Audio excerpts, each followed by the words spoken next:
92 to 95 FM and BBC Radio Scotland on BBC Sounds. And both are live online at bbc.co.uk/Sport Scotland. Chance score! Open all mics on FM and BBC Sounds. Live on Sports Sound from BBC Radio Scotland. Welcome to Sports Sound on BBC Radio Scotland. I think we all enjoy the international games, but there is nothing like a really busy Saturday of league action. All the action for you. We'll bring you all the goal news from right across the country on Open All Mics. Celtic against Hearts, Aberdeen Motherwell, Hibs at home to St Johnstone, St Mirren against Kilmarnock. Both these sides desperately in need of a result. Ross County at home to Dundee. We're also at two games in the Championship this afternoon. Let's get to Somerset Park. Ayr United against Partick Thistle, and here from Chick Young. You there, Chick? Yeah, Kenny, sorry, just a noise level here just as we're kicking off at Somerset Park. Another huge crowd inside the ground. I've said it before in this programme, I'll say it again. Ayr United have the feel of a football club, not just a team who are going places. The crowds are going up. Huge interest in the town. Top of the league, of course. And today, facing Partick Thistle, 5th in the division. Desperate to get themselves back into the race at the top of the Championship, which is a two-horse one at the moment, with Ayr United and Falkirk chasing the main prize. United shooting from left to right, a big crowd behind the Thistle goal. Urchin sucking the ball towards that net. This is going to be good, Kenny.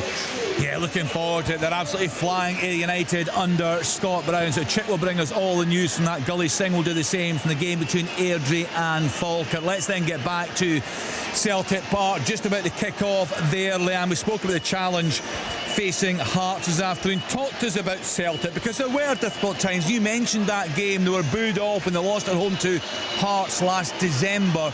But my goodness, they're just purring at the moment, aren't they?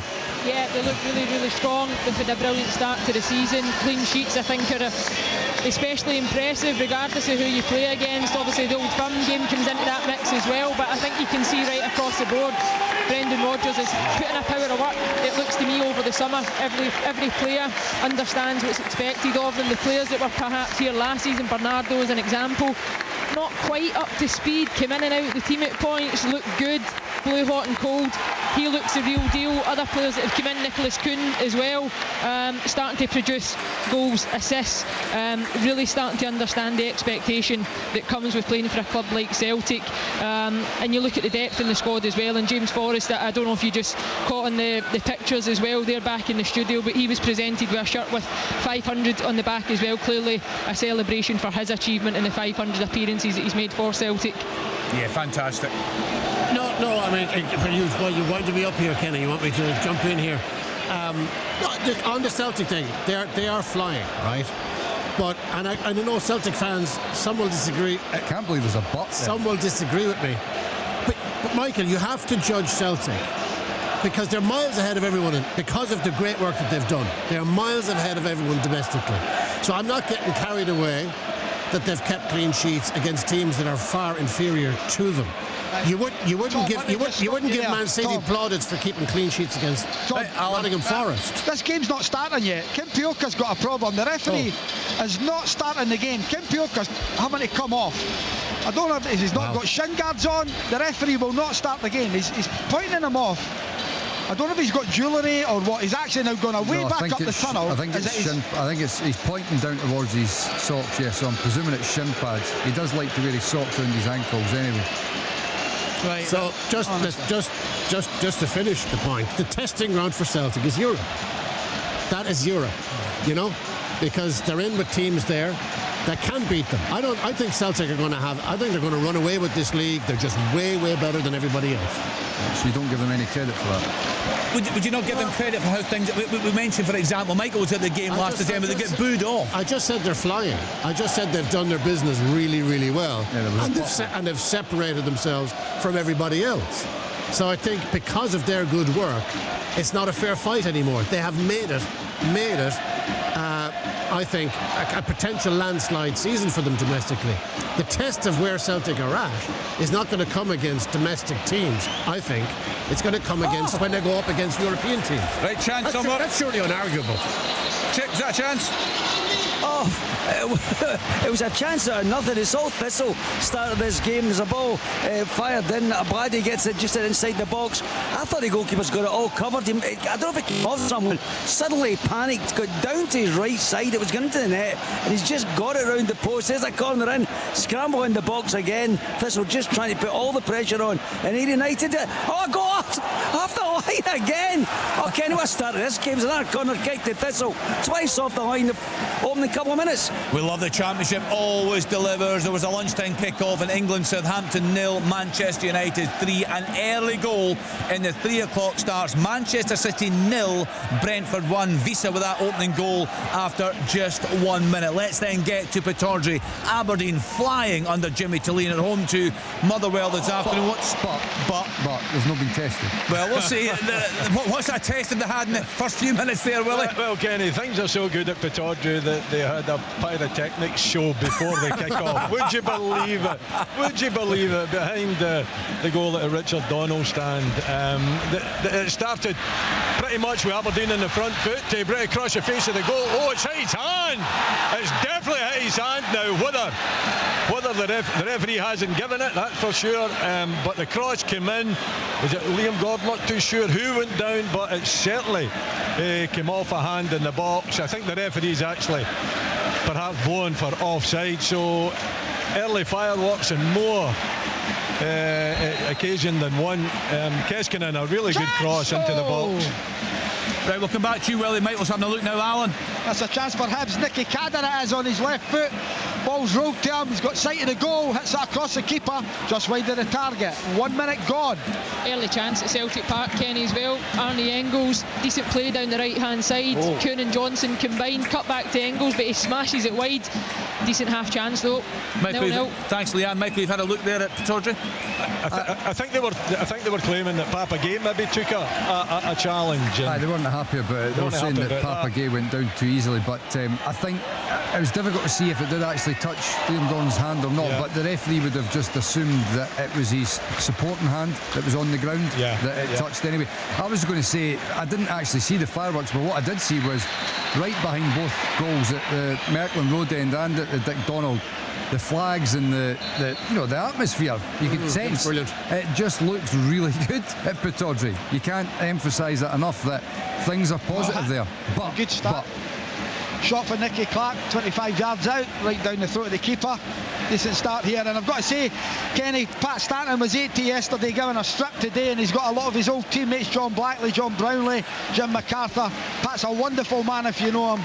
Yeah. Wonderful player. Went to interview him probably about 5 or 6 years ago through in Edinburgh, Alan. You're right, a fantastic man. Spent a couple of hours with him. Great stories, great experience in the game. That's lovely that tribute's been paid to him today. A terrific footballer as well, wasn't he? Well, I've read a lot about Pat Stanton. I've met him a couple of times. I'd love to have seen him play because every Hibs player of a certain age will talk about what a colossus this man was on the field. What was he like, Willie? He was assistant to Alec Ferguson at Pittodrie, so yeah, very gently spoken, nice person, certainly knew his football, very good coach. So well deserved of any tribute that he's going to get. And I've just got a feeling, Kenny, that whenever we're speaking positively about Aberdeen, Alan Preston is going to interrupt us. You're right. Goal, Robbo. 1-0 Ross County, and it should have been ahead before that. Jordan White poked one just past the post, but County kept their strong start going. They forced a corner. Nesbitt played it right at the back post, and there it was, the big lad Akil Wright to bullet a header in. 1-0 County. Yeah, fantastic start for Ross County. We've not had a chance to have a look at that one yet. Just some other goals going in. Queen of the South 1 or Broth 0. Kieran McKechnie. Goal for St Mirren. Yes, and it's Olasanya who's headed into the net. It was Jaden Brown's cross with a left foot. I have to say, it's come against the run of play. Kilmarnock have started so brightly, but it's St Mirren who take the lead from nowhere, really. A really good ball across the face. Olasanya makes that run across the front post and heads beyond the goalkeeper to make it 1-0 to St Mirren. Yeah, we're still waiting to get the pictures in for the Ross County games. We'll have another look at that. Ross County ahead there. So we'll have a look at that. And also just St Mirren, Michael, just to look at that goal. Yeah, well, I mean, the first thing that I saw at St Mirren was actually quite a bright start from Kilmarnock, but now they've found themselves 1-0 down. It's another difficult start to the game for Kilmarnock in regards to they find themselves 1-0 down. It's not been a bright start to the campaign as a whole.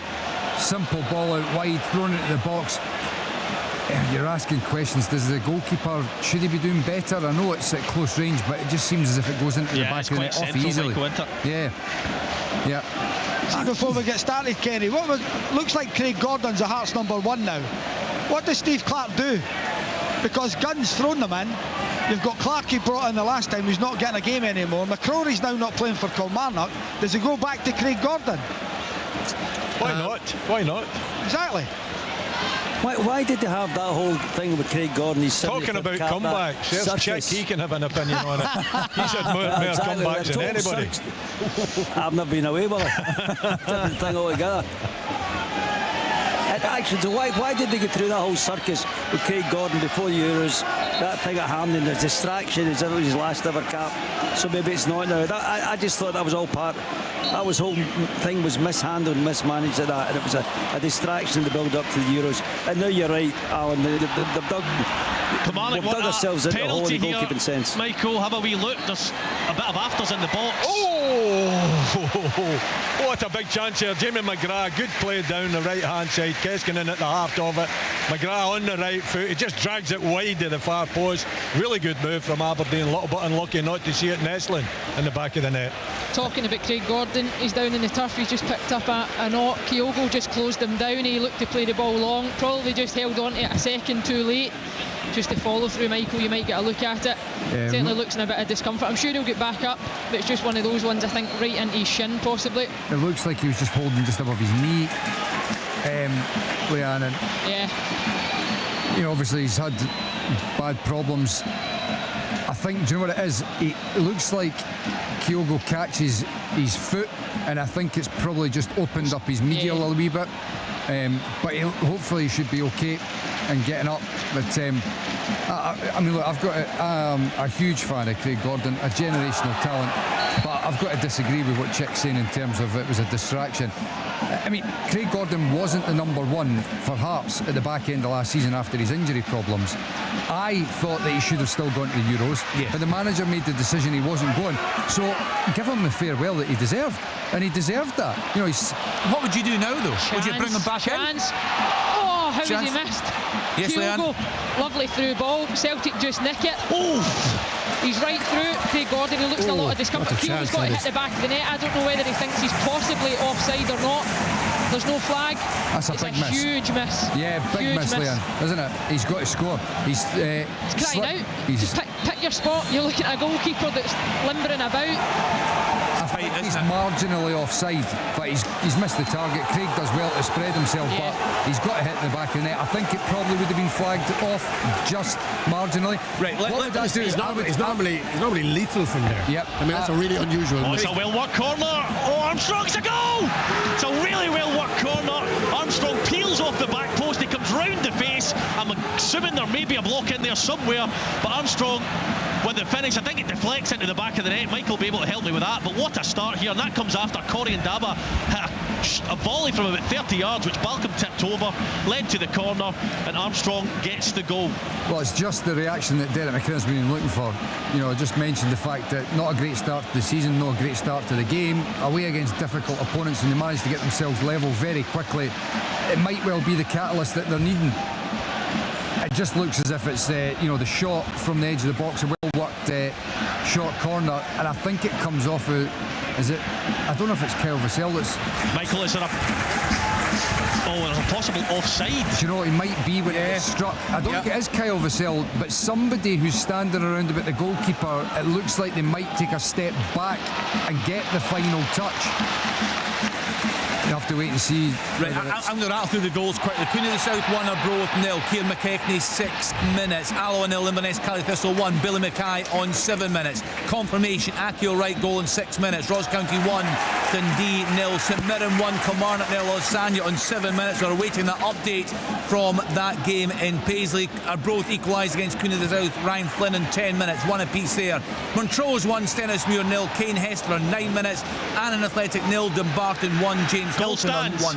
One apiece there now in Paisley. What a start. What celebrations behind the goals there, Rory, because it's been a tricky start for both these sides, actually. Yeah, it has. And Kilmarnock, as Michael touched on, they started the brighter side. Absolutely. They were the better side before St Mirren scored, and they've been the better side since they've scored. So they don't deserve to be behind in the game. So that's brought it to parity there. But really, really good start. Games, between these two sides can often be quite close and, kind of bogged down in midfield. But it's been a really bright start. I've thoroughly enjoyed it, and a goal apiece so far. Yeah, good start to the afternoon. Let's get to the other game we're covering in the Championship this afternoon. Airdrie at home to Falkirk, and hear from Gully Singh. Yes, Kenny, so far 0-0 here at the Excelsior Stadium. Ross McKeever there had his header hit off the post after 7 minutes. It was from a corner, and then a few minutes later it was a corner from Gavin Gallagher for Airdrie, and Sam Graham's header hit the side netting. So far a few chances, well, bar the post there for Falkirk, but it's still 0-0 here between Airdrie and Falkirk. Let's go back to Willie Miller at Pittodrie. Aberdeen at home to Motherwell. What's happening, Willie? Yeah, it's pretty good. It's pretty even, Kenny. Motherwell certainly haven't came to Pittodrie to sit back and defend in any shape or form. They've got the three up top. They've got a high press going on as well against Aberdeen, and it's just that one chance, that McGrath opportunity where he just dragged it. He didn't hit it sweet enough. But there's been plenty of energy in the game. Both teams playing well. Both teams in the front foot and wanting to go forward at every opportunity. So what's not to like? Bright start at Easter Road, Alan Preston. Yeah, it has been, yeah. Short of pace. St Johnstone had the better possession. I think signing of Jason Holt's done well for them. Sprangler's in. He made his debut here last year for St Johnstone. He's been out the picture for a number of weeks, but clearly with the suspensions they've got, and they'll certainly miss the DB. 4-game ban for his misdemeanour against Dundee United. He'll be a loss because he scored the winner the last time they were here at Easter Road, but it's been a decent start to the game. Good width by Hibs on one side, and St Johnstone are doing quite well in possession as far as they're concerned. So now here. Thanks, Alan. Here from Rory and Paisley. One apiece there between St Mirren and Kilmarnock. The early advantage for the home side in Dingwall. John, are they good value for that? Well, it's an even game now, Kenny, to be fair. County were out the blocks first 5 minutes. As I said, Jordan White nearly scored the ball in the box. He toe poked it past the keeper, it rolled diagonal past the post, but they kept the pressure on, they knocked it forward, they forced the corner. It's a swirling wind here in Dingwall. The ball was played deep to the back post, right, just bullied it in. Since then, Dundee have got the ball down. They've started to play a wee bit. They've got in good positions wide, but nothing's come of it yet. They've just forced their first corner. County are going to lose, or they're going to have to make a substitution. George Harman went down early. I think he's damaged his calf, and he's going to be replaced by Ryan Leake. Are Hearts offering anything at all in an attacking sense at Celtic Park, Leanne? No, nothing, Kenny. Struggling to get out their own half. A couple of turnovers they've just not taken care of. It's Stephen Naismith, you can see, just trying to get the message on, just asking for a bit of composure from his players, just to maybe allow that extra pass, but it's easier said than done.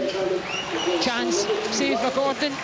Shot from Rio Hutaki outside the box. I think it takes a deflection en route to goal. Gordon deals with it, no problems at all. No, but it's a tough afternoon so far from Hearts. They look structurally okay. Celtic probably not moving the ball as well as I would have expected them. Nicholas Kuhn, I mentioned him, he's really lively. He's probably the standout this far. Really pacey, direct, taking his players on. Couple of nice through balls, but nothing clear cut yet. Right, and lucky. Yeah, on you go. Hibs, two centre halves again. O'Hora, watch this, Michael. Rolls it square to his other centre half. He's a lucky lad. Kimpioka almost blocks that. It's nearly through. Oh, that was dreadful, wasn't it? I mean, Mandaron could be in trouble here. He's just been booked for an elbow, and he's just caught Stuart Finlay quite late. Matthew McDermott's bringing him across. The first one certainly looked a yellow. That looks like a yellow as well, Michael. As clumsy as anything. Yeah, and just been booked as well. Yeah. I couldn't agree with you more. His catches him. I mean, it's, is that a yellow for you under normal circumstances? Probably. Stupid decision. Probably. He's made there. It probably is, because he doesn't get any of the ball. He's lucky. He's a lucky boy there. Yeah, that's for sure. Guys, I want your thoughts. I don't know if you all saw the VAR review programme that the SFA put out on their YouTube channel this week. Willie Collum was speaking there about the decisions made in the early part of the campaign. Before I get your thoughts on that, I don't know if there are any stories anyone can share now or share a bit later, but one of the big talking points I saw on social media was that the referee shouting at Tom Lawrence not to tackle a player. And I just wonder, is that commonplace for a referee to be shouting things like that in the park? What are some of the interactions you guys have had with referees? Possibly some funny stories. We'll get that. We'll get your thoughts. But a chance somewhere? Oh, serious Somerset Park. What a drive. It's a series of corners where United got themselves back in the game. Ben Dempsey gets one across. A volley is steering into the corner and it comes off. Well, United calling for a penalty kick, but the verdict is, I think, came off one of the heads of the defender, head of the defender, got it away. Fantastic bit of defending. Great, I tell you what, great games down here. Really exciting stuff again. End to end, still 0-0 though. I would love to see, I'm talking about your referees here, Kenny, and what they're saying, don't tackle. Have you ever seen them try to kick the ball? See when a ball goes out the stadium and the fourth official's going to put it on, they throw them on because they can't kick it, and they're telling people not to tackle. Why the referees, Alan? Is it commonplace for referees to be shouting things like that in the park? Is that normal? What about some of the interactions, Willie, for example, you've had with the referees over the years? He was telling them what to do. I would have to just disregard the advice about don't tackle. Goodness sake. He's going to take Mandaron off here in Paisley because Ayunga's stripped and ready to come on after 18 and a half minutes. So Stephen Robinson's obviously not happy with his lack of discipline having just been booked. Yeah, lucky sorry boy. to interrupt, Bang. It's a bit of an interesting one after 18 and a half minutes to be substituting a striker who looks completely fit. Well, it's no surprise. It's due to the fact that, as you said, he's been booked and he's running. He's very much on the tightrope. If he had anything else and even any coming together, you would be concerned he was getting sent off. I think it suggests to me as well, Michael, that Stephen Robinson probably thinks it was a yellow card. Yeah, exactly. What was your relationship like with referees, Michael? I couldn't hear what they were saying. You weren't interested. Do you know, Leanne and Faddy were talking about this last night, and they were mentioning that Jonathan was a wee bit sort of unsure of whether the referee, I've not heard it, talking to the players, but I don't think it's uncommon. My instant reaction, having not heard it, was I was more surprised at the fact that if he was indeed talking like that, which is not a massive surprise to me, was how he didn't give a free kick, because it was the most blatant free kick you ever seen. That was a terrible decision. Don't tackle, all you have is a blatant free kick. Oh, well, play on then. It is very common, Kenny. It is really quite common. I would say towards the end of my career more so, maybe not at the start, but they definitely started to introduce it, and you hear a lot of people saying, you shouldn't be calling him by his first name, etc. But it's to get that little relationship going between the players and the referee. I think it's healthy. I don't think there's anything wrong with it. Any referees ever told any of you guys you're rubbish or criticised you on the park? Plenty. Do you all welcome just my managers that told me that, Kenny. Leanne, what did you make of the programme? Do you welcome this transparency from the SFA under Willie Collum? Look, time will tell. Folk will enjoy it until the point that they don't enjoy it, and then we'll hear all about it. I think it's good. I think he's looking to try and be kind of forward thinking, looking to try and shake up the role and what it looked like from last season. I think that's what he touched on, wasn't it, when he first came in, is that transparency, looking to try and build relationships. Penalty! Yes, it's a penalty. It's a bad mistake. I tell you, there was no danger. It was the handball, clear handball by Aaron Muirhead inside the box. He went in chest as if to chest the ball, and somehow he got on his hand. He could tell by the look on his face right away, guilty as charged. And Ayr United have the chance to take the lead here. It's been exciting. It was Thistle. At the start, Ayr United got themselves back into this, and they have this penalty, Kenny, to take the lead at Somerset. Good stuff. Manchester City 1, Brentford 1. Erling Haaland with a goal on 19 minutes. Crystal Palace 0, Leicester City 1. Jamie Vardy on 21. Peterhead 1, Stirling Albion 0. Ross McGeechy own goal on 18 minutes. Actually right up to date with the latest scores. We'll go around the grounds. We'll get Tom's thoughts on this initiative by the SFA this week. I saw the video. He talked about 2 errors that were made, and United should have a penalty in the Derby match. Celtic should have a penalty when Kyogo was wiped out with the Kilmarnock keeper. We'll just wait, check for your penalty there. Here's the ball, it's a save. The penalty kick has been taken, and it was a bad mistake. It was rolled down by Anton Dowds. He hardly struck it, to be honest. The goalkeeper got down and saved it, but hang on. There may well be a retake here. The Thistle players now round the referee, who is Ross Hardy. They're not happy with this. The linesman, I think, on the far side has indicated that perhaps the goalkeeper came off his line. It was a dreadful penalty by Dowds, but he's going to have the chance now to correct the error of his ways. There's a little bit of debate. I think somebody else might be wanting to take this. There's a little bit of debate with the Ayr United players. George Oakley, I think, fancies it as well. Dowds will have the chance though to put it away. The referee is talking to the goalkeeper, saying don't come off your line this time. Chance. Yes, Leanne? Yeah, it's off the post. It's Arnie Engels again. Quick throw in this right-hand side. Oh, we've got an elbow here to Nielsen. Face a referee. He might just, I think it's Lennon Miller, is it, that has put his elbow up there. Just waiting for the replay, Willie. Here's a penalty here. Right, take it's just a yellow card. Anton Dowds again. He's taken a very short run up for me. He's only a step away from it. 1, 2, 3 steps back. Anton Dowds, right-footed. Can he put it away this time? The last one was soft, right-footed, and he scored. Ayr United have taken a lead. Anton Dowds from the penalty spot.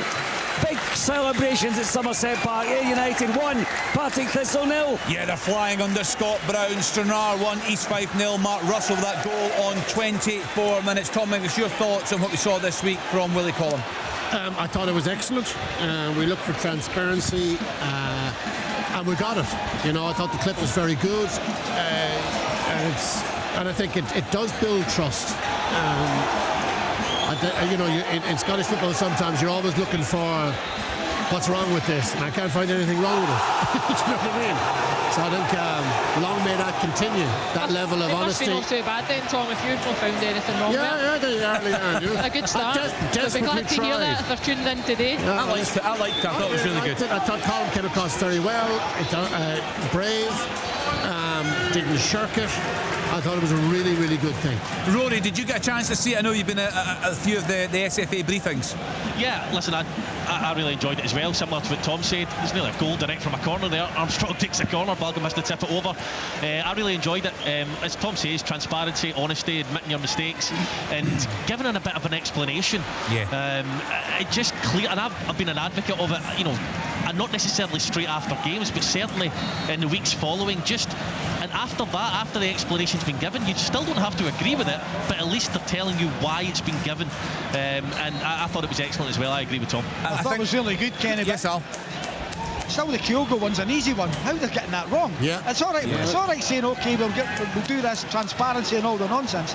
Get the decision right. Yeah, I've got to be honest. I wouldn't agree with that. I think that they're being very honest there, because yes, it could have been a penalty, but I don't think it was that bad a decision. Do you think so? No, I saw it at the time and I thought it wasn't like McCrory wiped Kyogo out. Yeah, you could argue, as they've obviously come to the conclusion that it was a foul, but I think when you look at it at full speed as well, I can understand why they just let the game go and they didn't call the referee over. So credit to them for holding their hands up and saying, yeah, that was probably the wrong decision. I think it was marginal. I think they could have, ignored that and said, no, I think it was a fair enough call. I think they're going to meet. I think they're going to meet once a week. Is that right? And we'll get an announcement, some sort of communication about that. But the videos will be once a month. I'll tell you what will also help is that, okay, on the day if a decision goes against your team, it's infuriating. But at least that decision won't go into the ether. They now know that it's probably going to be, Willie Collum is going to be explaining that or trying to explain it in a few weeks' time. So at the moment, it's our last season, all these decisions just disappeared into a vacuum. Yeah, because there was that many of them. They couldn't deal with them all. It's been a lot better this season, isn't it? Yeah, so what actually is being able to do is a two-pronged thing. They've got a lot of the decisions during the game. Actual referees have got better decisions making, and VAR haven't been getting involved as much, so there's less to actually look at and scrutinise and go, was that right or wrong? But handball, season, and he was clear on the handball law. It would be different. This is a goal. It's magnificent. It is! It's quite sensational for Aberdeen. Papa Gay, fabulous from his own half. Showed a clean pair of heels to, I think it was Stephen O'Donnell down that left-hand side of Aberdeen, cut in and just slammed it into the back of the net to give Aberdeen the lead here at Pittodrie. Get the pyrotechnics out.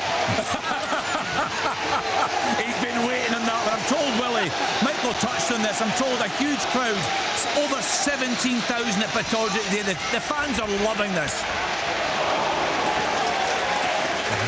Well, there's a way to like them. It's incredible here. The atmosphere. Over 17,000 there today, Will. It's terrific, isn't it? And I can speak from experience, Kenny. They're jumping. The red shed is in magnificent voice, and rightly so. Have a look at this goal. Brilliant goal. Always going to be brilliant, and off the post as well. But Papa gave what a speed. He went down that left wing, cutting onto his right foot, and then just slammed it into the back of the net and did his little dance behind the goal in front of the red shed. Are you listening, Preston? I am.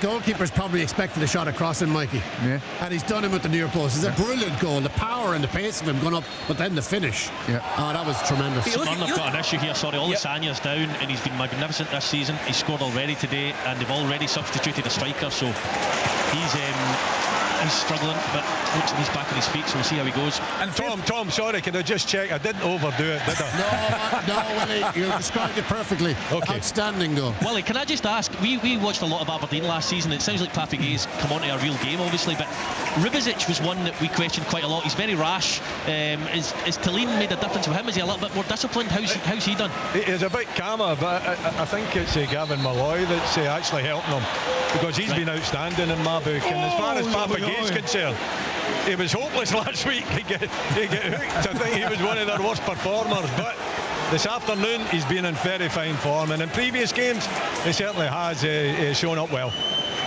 Right, let's get back around the grounds. Let's get to Celtic Park. So far, so good for Stephen Naismith and his Hearts team, Leanne. Yeah, but it has been. They've kind of grown into the game a little bit in the last couple of minutes or so.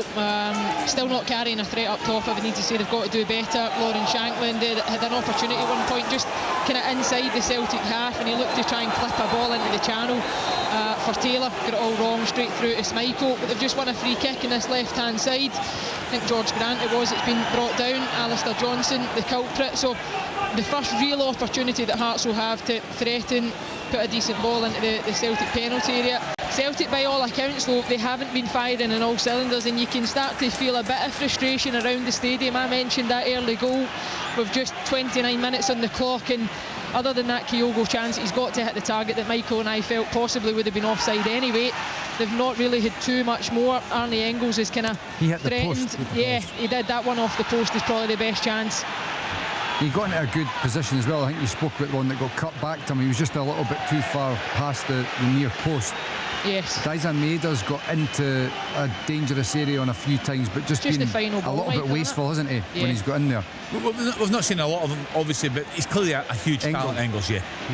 Yeah, we've not seen a lot, but certainly the wee bits that I've seen so far today, and when he came off the bench before looks the to me like break. he picks up similar positions, Michael, to Matt O'Reilly as well. Those kind of late arrivals just inside the penalty area, the chance today that he had, and the one that he hit wide, probably similar. Well, corner for Hearts, ball into the box, shouts for a handball. Lauren Shanklin with a header. Penalty kick, yeah, it's come off the hand of Liam Scales, clocked it right away. I would need to say, Michael, you've got a look at it. That's not a penalty. What? That's not a penalty. Is his arm above his head? No, I mean, he's just turning. Yeah, I mean, it's literally from less than a yard away. But is his hand above his head? No, it's not above his head. It's at the side. It looked to me as if Here we are, Michael. Talk us through it, Michael. The ball's in the box, header from Shanklin. And by the way, it might even come off his shoulder. It's not a penalty. That's the proximity of that. I mean, that's just a crazy decision if that's your hands.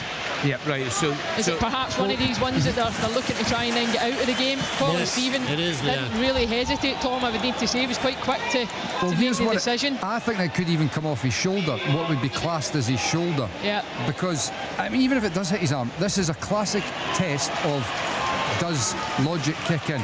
He's turning round, which means his arms are moving.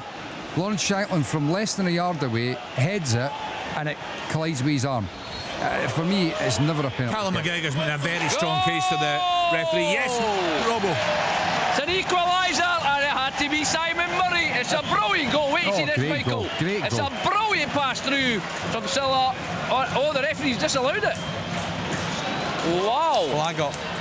It must be offside then. It can only be offside. He's flagged for offside, Robbo. Right. Offside, well there you go. But it looked a brilliant goal. It was a brilliant ball, and great touch, great finish.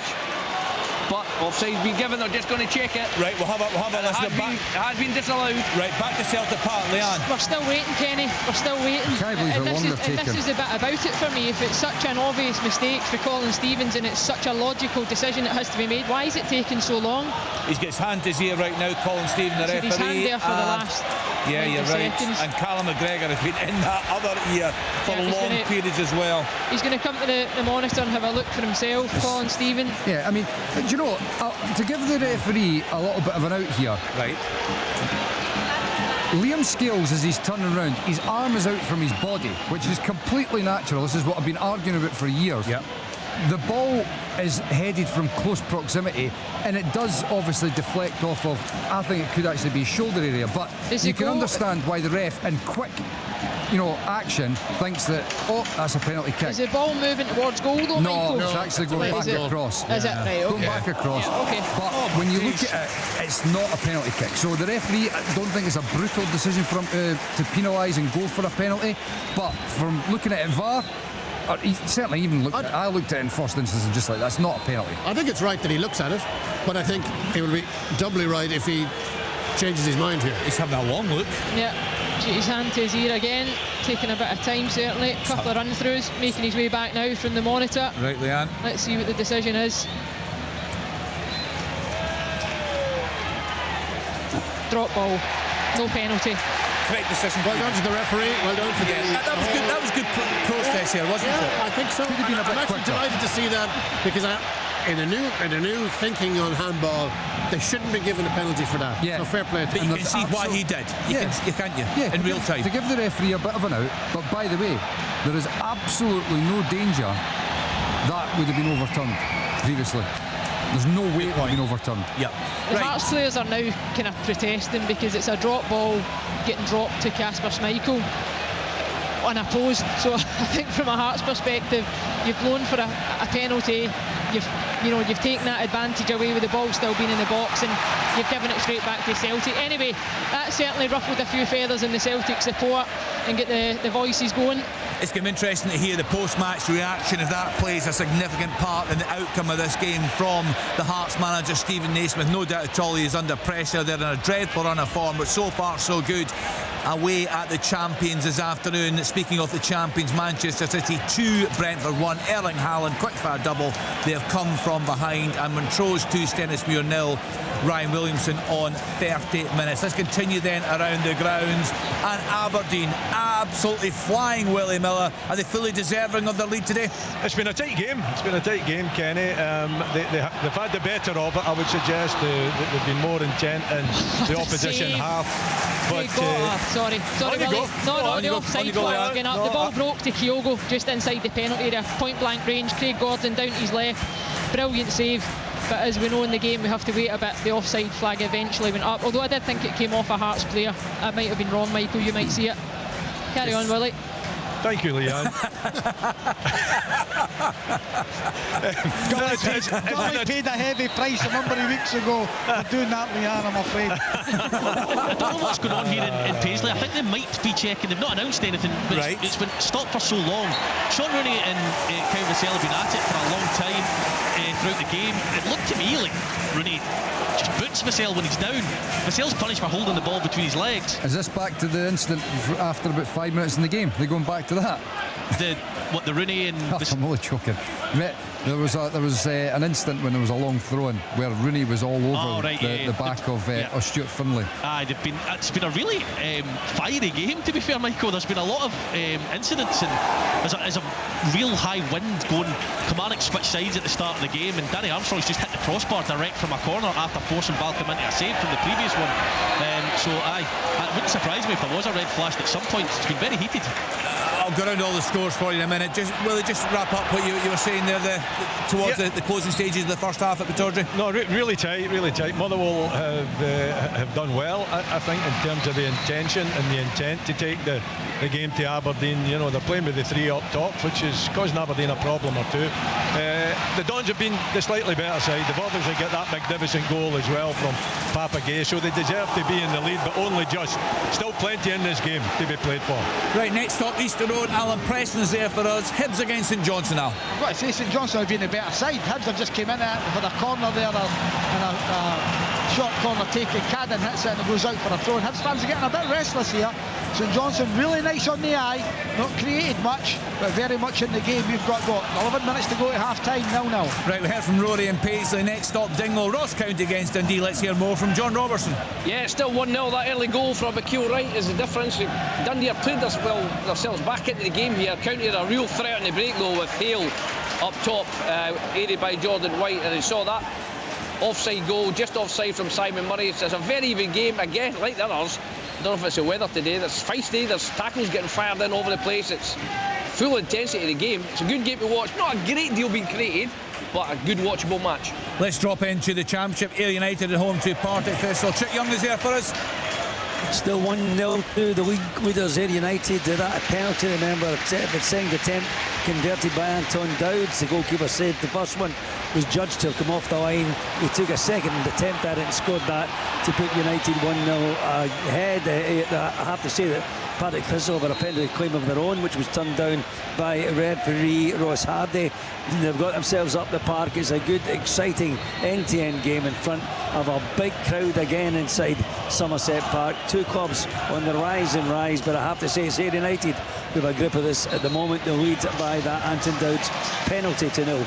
Airdrie at home to checking a potential penalty for handball in Paisley. I've no idea who for. I couldn't quite see it. I think it's went all the way back to St Mirren's attack before Kilmarnock come up the pitch. You don't know what box it's in. No, I mean literally it's came all the way down the other end and Kilmarnock have had an attack. So the referee's over, Rory, having a look. So we're getting Michael, you're going to get a replay here. So it's a St Mirren attack. I think it's a Sean Rooney shot, and I think it hits a Kilmarnock player on the hand as he's turning. It didn't look like a penalty to me. However, Kilmarnock have since had an attack, and that's why it's been so long since the incident. Right, here we are now, Michael. Very close, hand not that high, out from the body. I can't really even see. I mean, it's a small screen. It's closer to me, so the shots come in. I know. Here we are now. Well, is that more like a penalty to you than that? But to me, like again, it's totally natural for the defender. Penalty kick. Right. Do you think there's inconsistency there, Michael? What you've just seen at Celtic Park? Yeah, possibly. Yeah, although the difference is that's a shot on target. Yeah. Does that play into the thoughts at all? But I mean, I don't see what the defender's done there that is, very harsh, isn't it? Yeah, close. I mean, the guy's going out to try and get his body in the way. He's totally natural for his arm to be, in the position it's in. The ball's struck from a yard away. It hits his arm. I think it's harsh.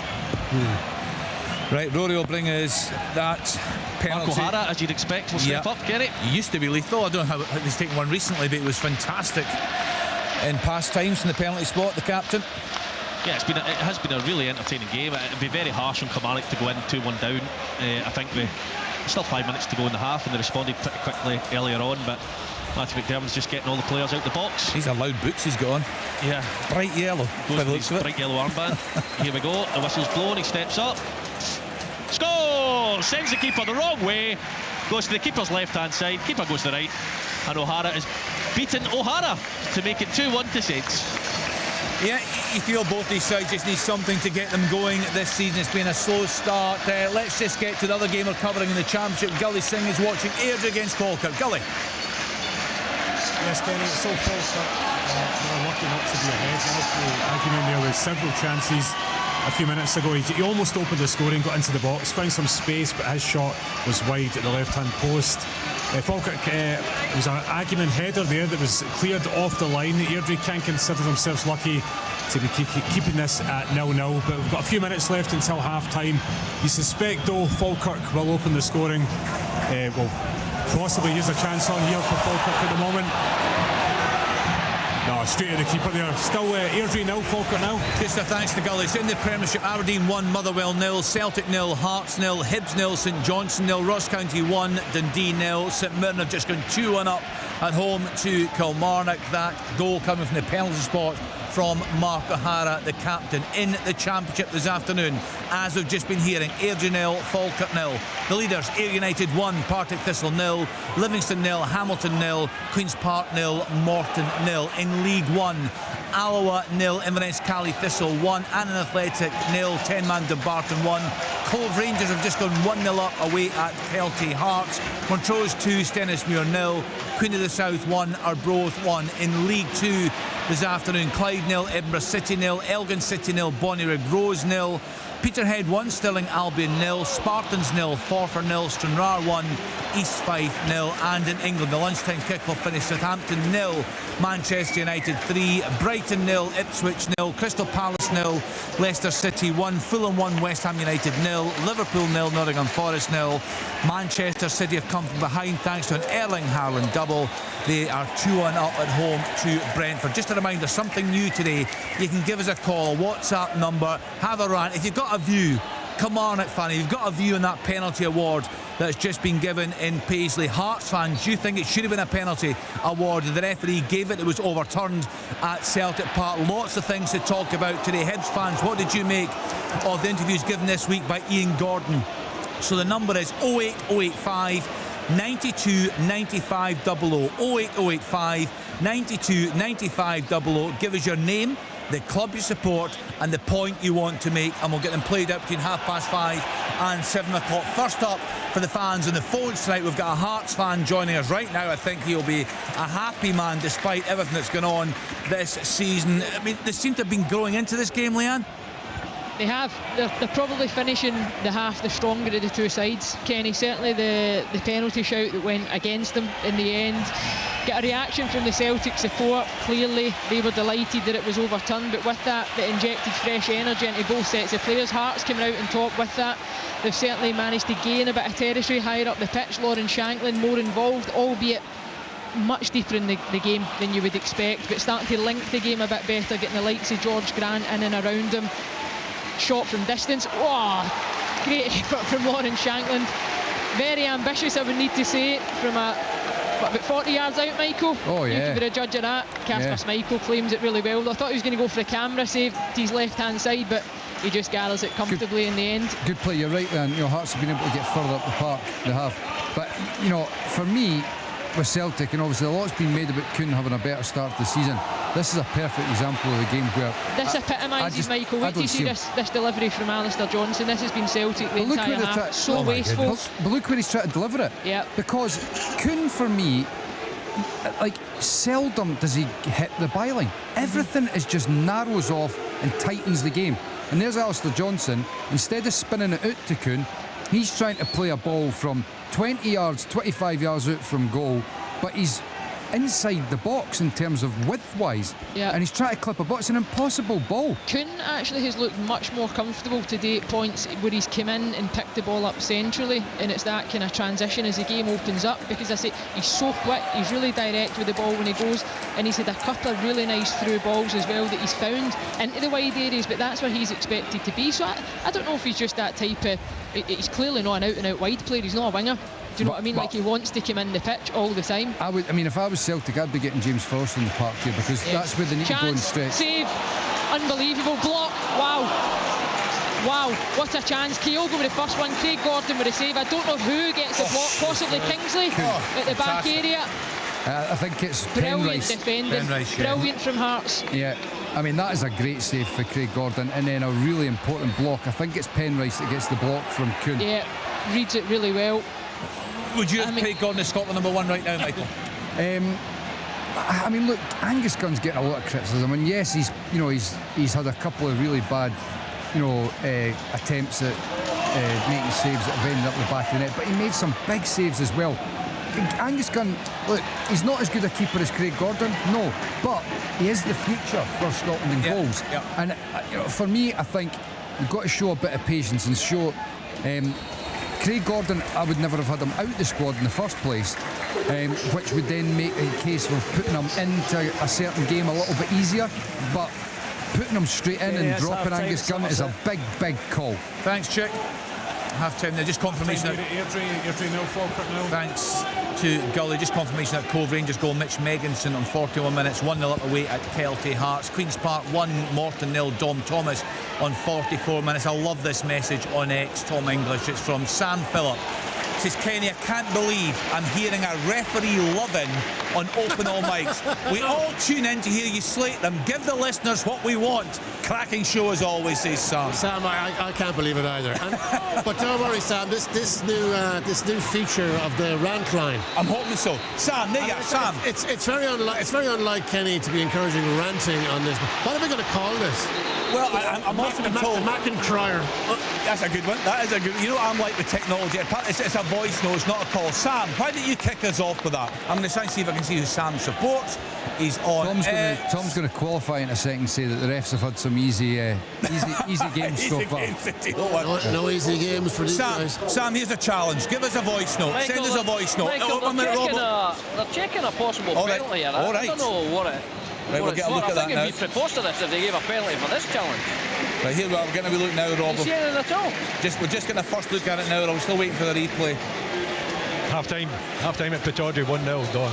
Thanks, Willie. Papa Gay with that to goal look there. at the screen. Oh. I mean, it looks such an knock. It just looked like a sliding tackle. No, I think it's for when the ball was thrown at the box. I don't know who the Dundee defender was, but he was sort of climbing on the back of, I think, Jordan White. Chance! Is it in? Goal for Hibs! Right, Alan. Scramble, Jurevich, it comes in. It's a diagonal ball. 2 minutes have just gone up. It's a diagonal free kick. Hit from under about the halfway line. VAR's checking a possible red card at Headed back across and knocked into the back of the net. This could be massive. I think the referee's skewed. This could be the thing about the referees we've been waiting for. Tom. Here we go. Right, it's not happening. Right, okay, so wait a minute. So I don't think it's a penalty because, I mean, look, they go up for a challenge. He's clumsy. He's got his arms over him, but the ball's away. I mean, look. Right. You could make the case to give it, but what are you giving? Right, exactly. What are you giving? Not a penalty. Right. The referee's also the screen page. He comes out.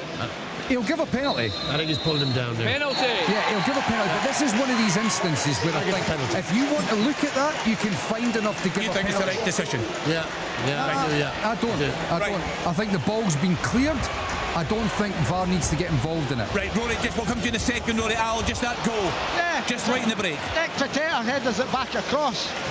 And there's Kucheravich. And whether he gets anything on it, Michael, you'll be able to help me. It's in the back of the net. It's 1-0 to Hibs anyway. I think he does. Soft goal. I think he does. Lewis Mayo. Sorry, Joe Wright. Lewis Mayo's leaving the squad. Joe Wright has been sent off. Right. It was Sean Rooney who went down. Possible offside at Easter Road. Possible for me to see what went on because it was a corner. Everybody was packed in the box. So Joe Wright's been sent off for violent conduct on Sean Rooney. Right, 1 second. Robbo, penalty in Dingwall. Robbo. Half-time Celtic Park, 0-0. Jordan White becomes the third Ross County player this season to take a penalty. The other two have missed. But I'm sure you'll hear and know the reaction. It could be massive in this game. We're into the third minute of 3. Jordan White. Goal! 2-0. Very, very good. We spoke about an important run of games. Robert was telling us about that. They're off to a flyer there this afternoon. Right, let's get to Easter Road. That goal been given, Al? We're still waiting. To find out yet. There's a St Johnstone player lying in the 18-yard box getting treatment. So we're still waiting. So I can see all these Hibs fans celebrating behind the goal. He just gave it there just now. Just gave it there. Right, thanks to Alan. Right, let's get to Paisley. Rory, red card. Oh, this game is wild, Kenny. Honestly, every time there's a corner, there's pushing, there's shoving, there's grabbing, there's holding. And Joe Wright, as he was waiting on the corner coming in, Sean Rooney dropped to the floor, holding what looked like his stomach. VAR instructed Matthew McDermott to come across to the screen. He went on and sent Joe Wright off his second red card this season. Command have got an awful record for red cards. Another red card. That's their fourth one this season, I believe, Michael. Aye, I mean, Derek McInnes, he's another one that doesn't have his troubles to see. And as Rory's just said there, that's another domestic red card. It's a struggle, isn't it? It's a struggle right now for Derek McInnes. I mean, they don't deserve to be behind, I must add that. Right. They deserve to be in level terms. That looked like a punch, didn't it? He went down like it looked like he'd taken a punch. I've not seen it. And if that's the case, that is just a ridiculous decision. Just needless. And a manager, that would half-time. That would make a manager's head explode, you know? Yeah. Right, yeah, and with goal given at Hibs. The other week. Right, so goal given at Hibs, that was Kucherevich with that goal, 45+1. Robbo gave us that second goal, came from the penalty spot for Ross County at home to Dundee. Ackle Wright with the opener, Jordan White in the penalty spot. St Mirren are 2-1 up at home to Kilmarnock. Kilmarnock down to 10 men. Goalless at Celtic Park. We heard from Leanne there was a penalty awarded to Hearts. That was overturned. Michael felt that was absolutely the right call. 2-0. Good stuff, thanks to Rob. And Willie gave us an early shout on the half-time score line at Pittodrie. Over 17,000 there today. The majority will be delighted. Aberdeen 1, Motherwell 0. Papagay with the goal. Welcome to listeners who've been tuned into commentary of that game from Celtic Park. We will hear more from that and get more details on that. I just want to go back very quickly. It's new for us today. So Sam Phillips, don't need support, Sam. Give us a voice note. You can send us something, your views on referees, on the programme, on your team, whoever that is. Half-time at Easter Road to Burnley 1 St Johnstone now, and it would be even funnier if you gave us a voice note, Kenny. You've no chance. If I knew how to do it, Alan. Exactly. 08085 92 95 00. So all of the action to come. My goodness, what an end to the first half there across the country. We'll bring you all the half-time scores and, of course, the reports right here on BBC Radio Scotland. On digital radio, FM, online at BBC Sports Scotland, your smart speaker, and on BBC Sounds. This is Sports Sound from BBC Radio Scotland. There's no substitute. Off the corner then. What a strike, what a goal.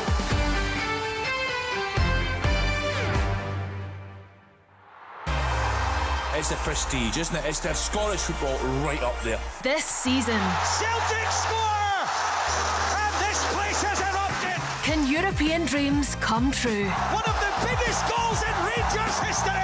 Sports Sound is following Scotland's teams in continental competition. Hearts have done it! And next week, Celtic begin their campaign in the Champions League. Celtic versus Slovan Bratislava. European football lives here. Wednesday from 6. Listen on digital radio or ask your smart speaker to play BBC Radio Scotland Extra.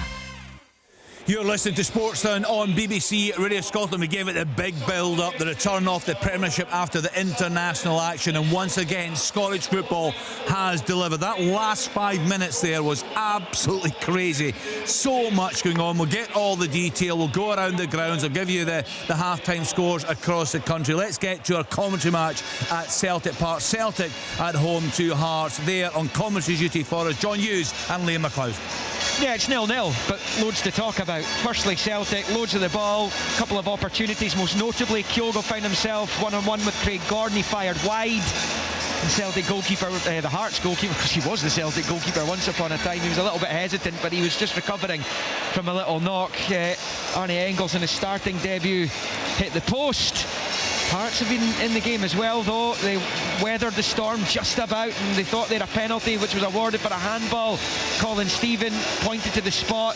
The VAR team, Alan Muir in charge of that, advised him to come and have a look at it on the on-field review monitor down below us. He did. He reversed his decision. I haven't seen a replay of it. I'm just wondering if it struck Lawrence Shanklin's hand before it came off a Celtic arm. Anyway, it didn't stand. Hearts had another chance. Shanklin from distance, which Kasper Schmeichel made look like a pretty simple save, actually. There's been plenty of action in the game. Celtic being left a little bit frustrated at the moment. And John, I said to you during the game there, John Hughes, that Stephen Naismith would have signed up for a point before kick-off today. He's halfway to that. Yeah, it certainly is. And it'll be job done first half. As you say, they've rode their luck at times. I've got Craig Gordon to thank for one or two great saves. But you would take that at half-time. You know, and it's just the same as the second half, same as, you know, keep your concentration levels and just keep frustrating Celtic.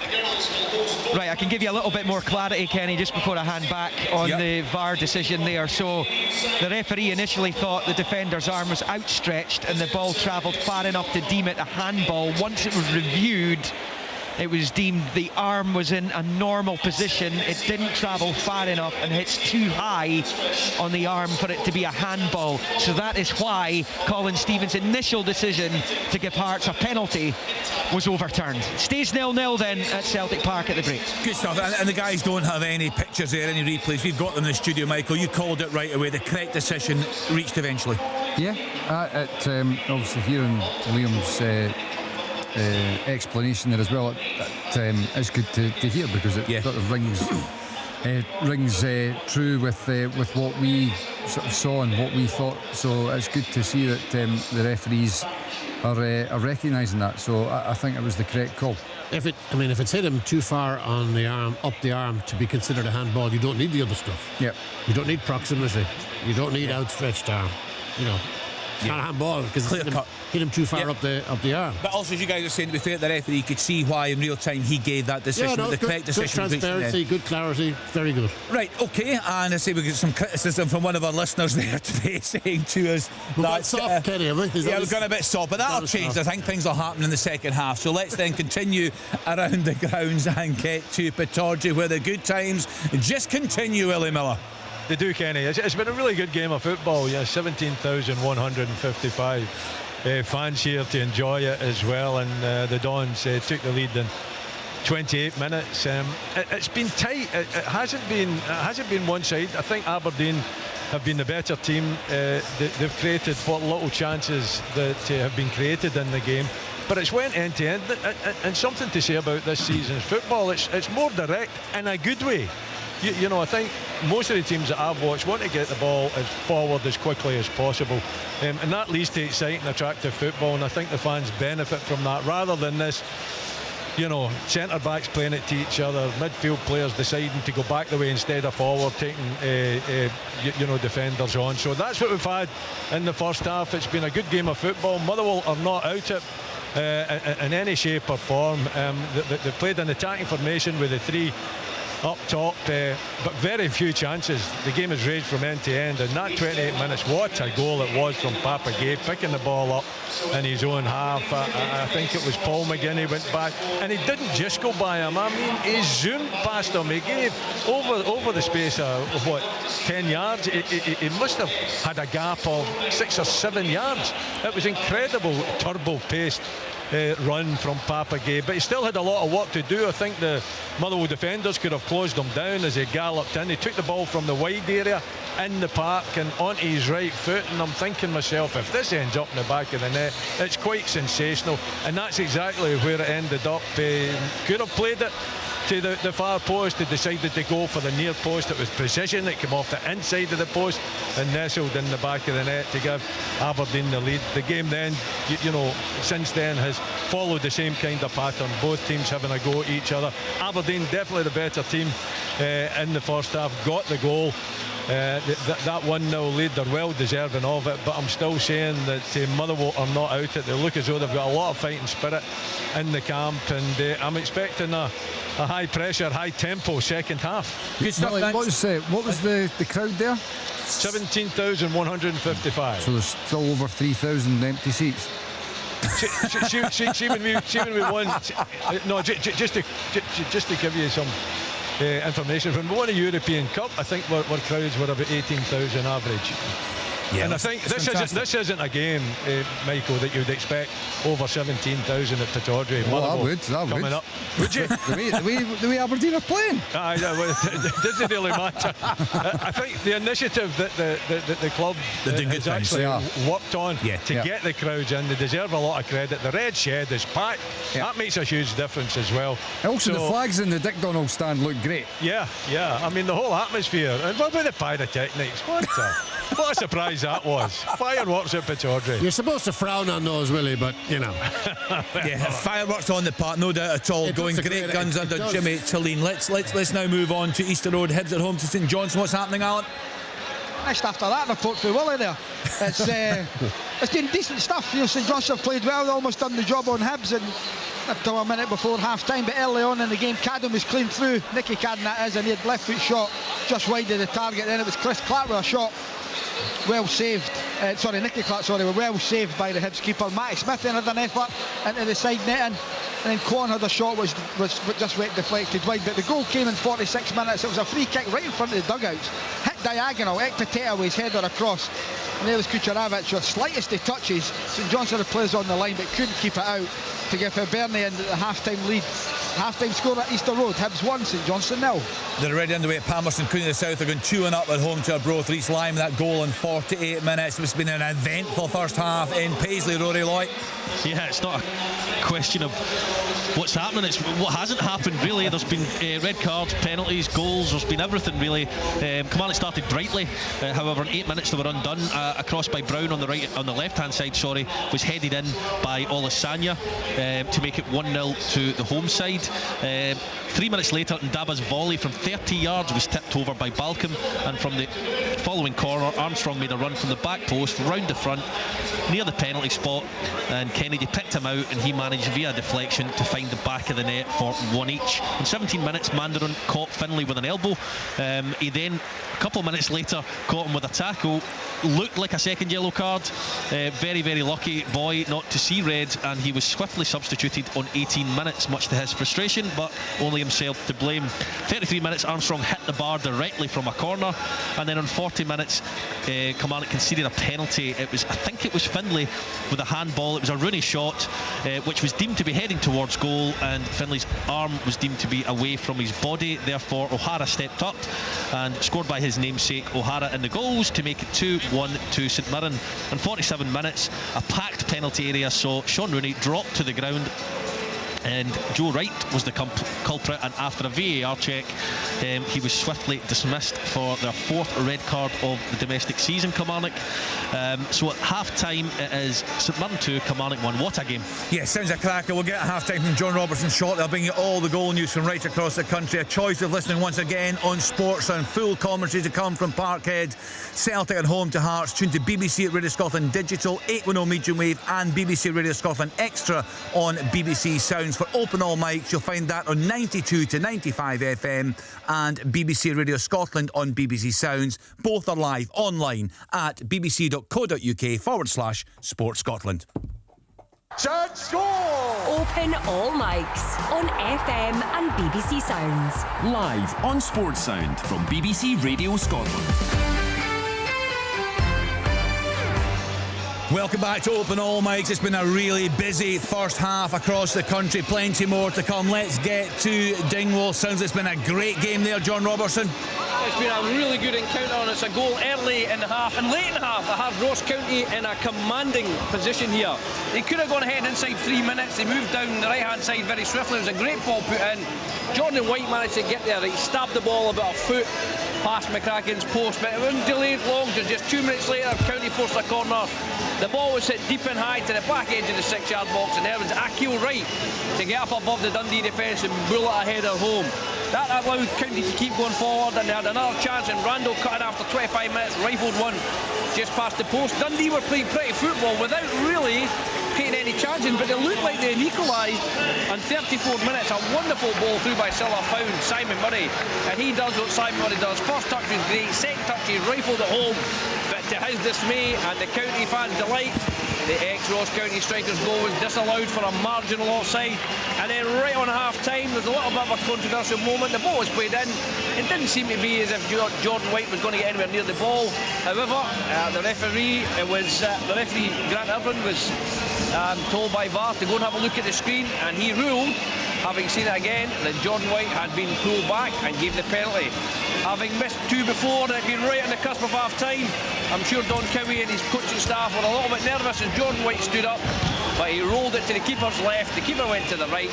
Half-time, Ross County 2, Dundee 0. Thank you to John Robertson. So half-time scores in the Premiership: Aberdeen 1, Motherwell 0, Celtic 0, Hearts 0, Hibs 1, St Johnstone 0, Ross County 2, Dundee 0, St Mirren 2, Kilmarnock 1. We are covering two games in the Championship this afternoon. First stop, Somerset Park, Ayr United at home to Partick Thistle. Let's hear from Chick Young. Well, into the second half, Kenny. We're underway very sharp here at Somerset Park. 3 minutes of the second half have gone already. It's still 1-0 to the home side. Remember, the goal came from Anton Dowd's penalty after he had missed the first attempt. The goalkeeper, Miles Roberts, was adjudged to have moved before the ball was struck. He got another chance at it, did Dowds, and he managed to stick it away the second time. That was given incidentally after Aaron Muirhead. It was a crazy handball. No one near him inside the box, and I think he knew exactly what he'd done. Penalty was given away, and Ayr United lead by that penalty kick. Big crowd again inside Somerset Park. Ayr United now shooting towards the railway end of the ground, and their crowd right behind them and moving out, as you still can do at Somerset Park. At the moment we are well into the second half, and it is Ayr United 1, Partick Thistle 0. Thank you to Chick Young. Let's hear how it's going. Airdrie at home to Falkirk this afternoon. Let's hear from Gully Singh. It's going to be 0-0 here at the Excelsior Stadium. We're well into the second half. Airdrie can consider themselves lucky. They went in at half-time all square. It's been all Falkirk with the away side causing all sorts of problems down the right-hand side. The Diamonds are unable to produce anything of note, solely relying on the break to catch it to Bairns. Ross McKeever sent the warning shots early on with a glancing header. It bounced off the left-hand post, looked certain to find the net. Murray Johnson in the Airdrie goal could only look on. Sam Graham found the response for the home team. His header from a Gavin Gallagher corner could only find the side netting on 11 minutes. After the half-hour mark, a series of chances for Alfie Agyeman. All the action again coming down the right-hand side. He had an effort go drastically wide on 34 minutes, but the ball was then cleared off the line. Agyeman convinced he found the opener before another effort went wide. The best chance of the game though fell to Falkirk's Calvin Miller, this time down the right-hand side just before half-time. Ball played over the top of the Airdrie defence. Miller got it under control, broke free of the defence, bearing down on goal. He could only lash it directly at Airdrie keeper Murray Johnson. It's still 0-0 here between Airdrie and Falkirk. Elsewhere in the Championship, as Chick was telling us, Ayr United 1, Partick Thistle 0, Livingston 0, Hamilton Accies 0, Queen's Park 1, Morton 0. In League 1, the latest scores: Alloa 0, Inverness Cally Thistle 1, Annan Athletic 0, 10-man Dumbarton 1, Kelty Hearts 0, Cove Rangers 1, Montrose 2, Stennismuir 0, Queen of the South 2, Arbroath 1. Into League 2, Clyde 0, Edinburgh City 0, Elgin City 0, Bonnyrigg Rose 0, Peterhead 1, Stirling Albion 0, Spartans 0, Forfar 0, Stranraer 1, East Fife 0. And in England, the lunchtime kick-off finished Southampton 0, Manchester United 3. Yes, Leanne? Celtic Park this time. No. It's a claims for a Celtic penalty. No. Definitely not, Michael. No. Right, so what happened, Michael? I didn't see it there. What happened? I don't think the referee's not playing. He's not playing to the spot either, has he? No, but they're going to check it. Oh. They're going to check it. Hands are quite high there. Is it Penrice? Well, do you know what? I'm watching the replay there. Looked to me like he pulls his hands in as soon as it happens, so that to me always looks a bit guilty. I think you're right, Leanne. I just thought it was his arm was up in a natural position, but I'm looking at it and I tell you what, that could be that could be really. What would you do? I want you to put yourself. You're walking out. Say you're walking out the monitor now. Say you're giving the guidance to the referees. He's got his hand to his ear. What are you saying to him? Come and have a look. That's a penalty. What are you saying? I'll let it go. Do you know what? Tough, isn't it? I think that's a tough one. I think that could be given. Just for the listeners, Kenny, I mean, the balls went down the right-hand side. I think is it Kuhn that looks to deliver, Michael? Yeah, he gets to just sweep the ball into the penalty area. Penrice is a recovering defender. His arms to me looked slightly outstretched. He's saying we've got pictures, Leanne, of him. You know, he's trying to protest to the referee that his arms are really tucked in against his chest. They're not. I know. They're not. And you're right. As soon as it hits his arm, he does try to pull it right in tight. I think that's going to be brought to the monitor. I'm pretty confident. Yeah, he's indicated that now. Colin Stephen, here he comes. Yeah, I think the penalty will be given, if I'm being honest. Well, because he's been called overly, and I think that's obviously the guiding. Well, the referee knows himself. It's a fair distance between him and the ball, and there's a fair distance that the ball needs to travel between Penrice and the cluster of bodies that were inside the penalty area. So I don't even know. Like, it's not as if he's stopped a promising attack, if that makes sense. I think there's still an awful lot going to happen before the ball gets there. But I just saw a picture of Stephen Naismith. He just can't believe it in the touchline there, speaking to his management team. I mean, they're not great pictures that VAR are given there. I'd need to see this. Do you know his arm is going to be given. Here he comes now. It's going to be given. Turns from the monitor, making his way back onto the pitch. TV indication, penalty. Yeah. I've got to say, I think it probably just is. But it's not a deliberate handball here, right? But his arms are what we think you would class it as. His arm is in an area which runs the risk, of being a penalty given. It's so tough though, isn't it? It comes off his hand, like his actual hand. Yeah, but it's so tough for the referees, Leanne, because these are really close, they're marginal calls, these. Well, it is, and it's also when you have these two types of decisions in the same game as well that you're going. We've denied the first one, which I know we're pretty much all sound in agreement that it's been the right decision. I'll look at it again. Engels is taking it, Leanne, sorry. Yeah, it is. Engels is over the ball, I think. My goodness. He's had a good game actually so far. This is a big pressure moment. You like him, Michael? You like him? Well, from what I've seen so far, but this is a big pressure moment. Yeah. It's 0-0.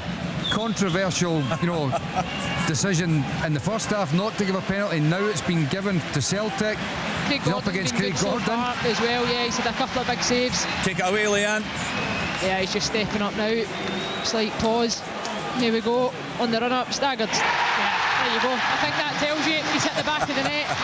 Down to Craig Gordon's left-hand side. Very cool and calm. Staggered runners. Slight pause. Passes into the back of the net. As cool as you like. Celtic 1, Hearts 0. Goal Celtic. Engels from the penalty spot. Something happening with you, Rory? It did, but the linesman took an age to get his time up. But I assume it's not. Sorry, I thought you cut off there, Kenny. I assume it's going to. This offside's going to stand, but they will check it. Kilmarnock just stood still. James Scott, who's come on for Lasagna, headed it into the net. So we're just waiting to see whether the goal will stand or not. Is the ball? It must be flagged that's gone over the line for a by kick. It's not been given. The offside's been given, so it's still 2-1. You should not. I don't think it's offside. I think the ball is maybe gone. Is it not a by kick that's been given? The linesman flag went up for offside. For offside? That's what he gave. Yes, right. But I think it was offside in the earlier one, maybe not the one you're watching, Mike. I don't know if it's went that far back.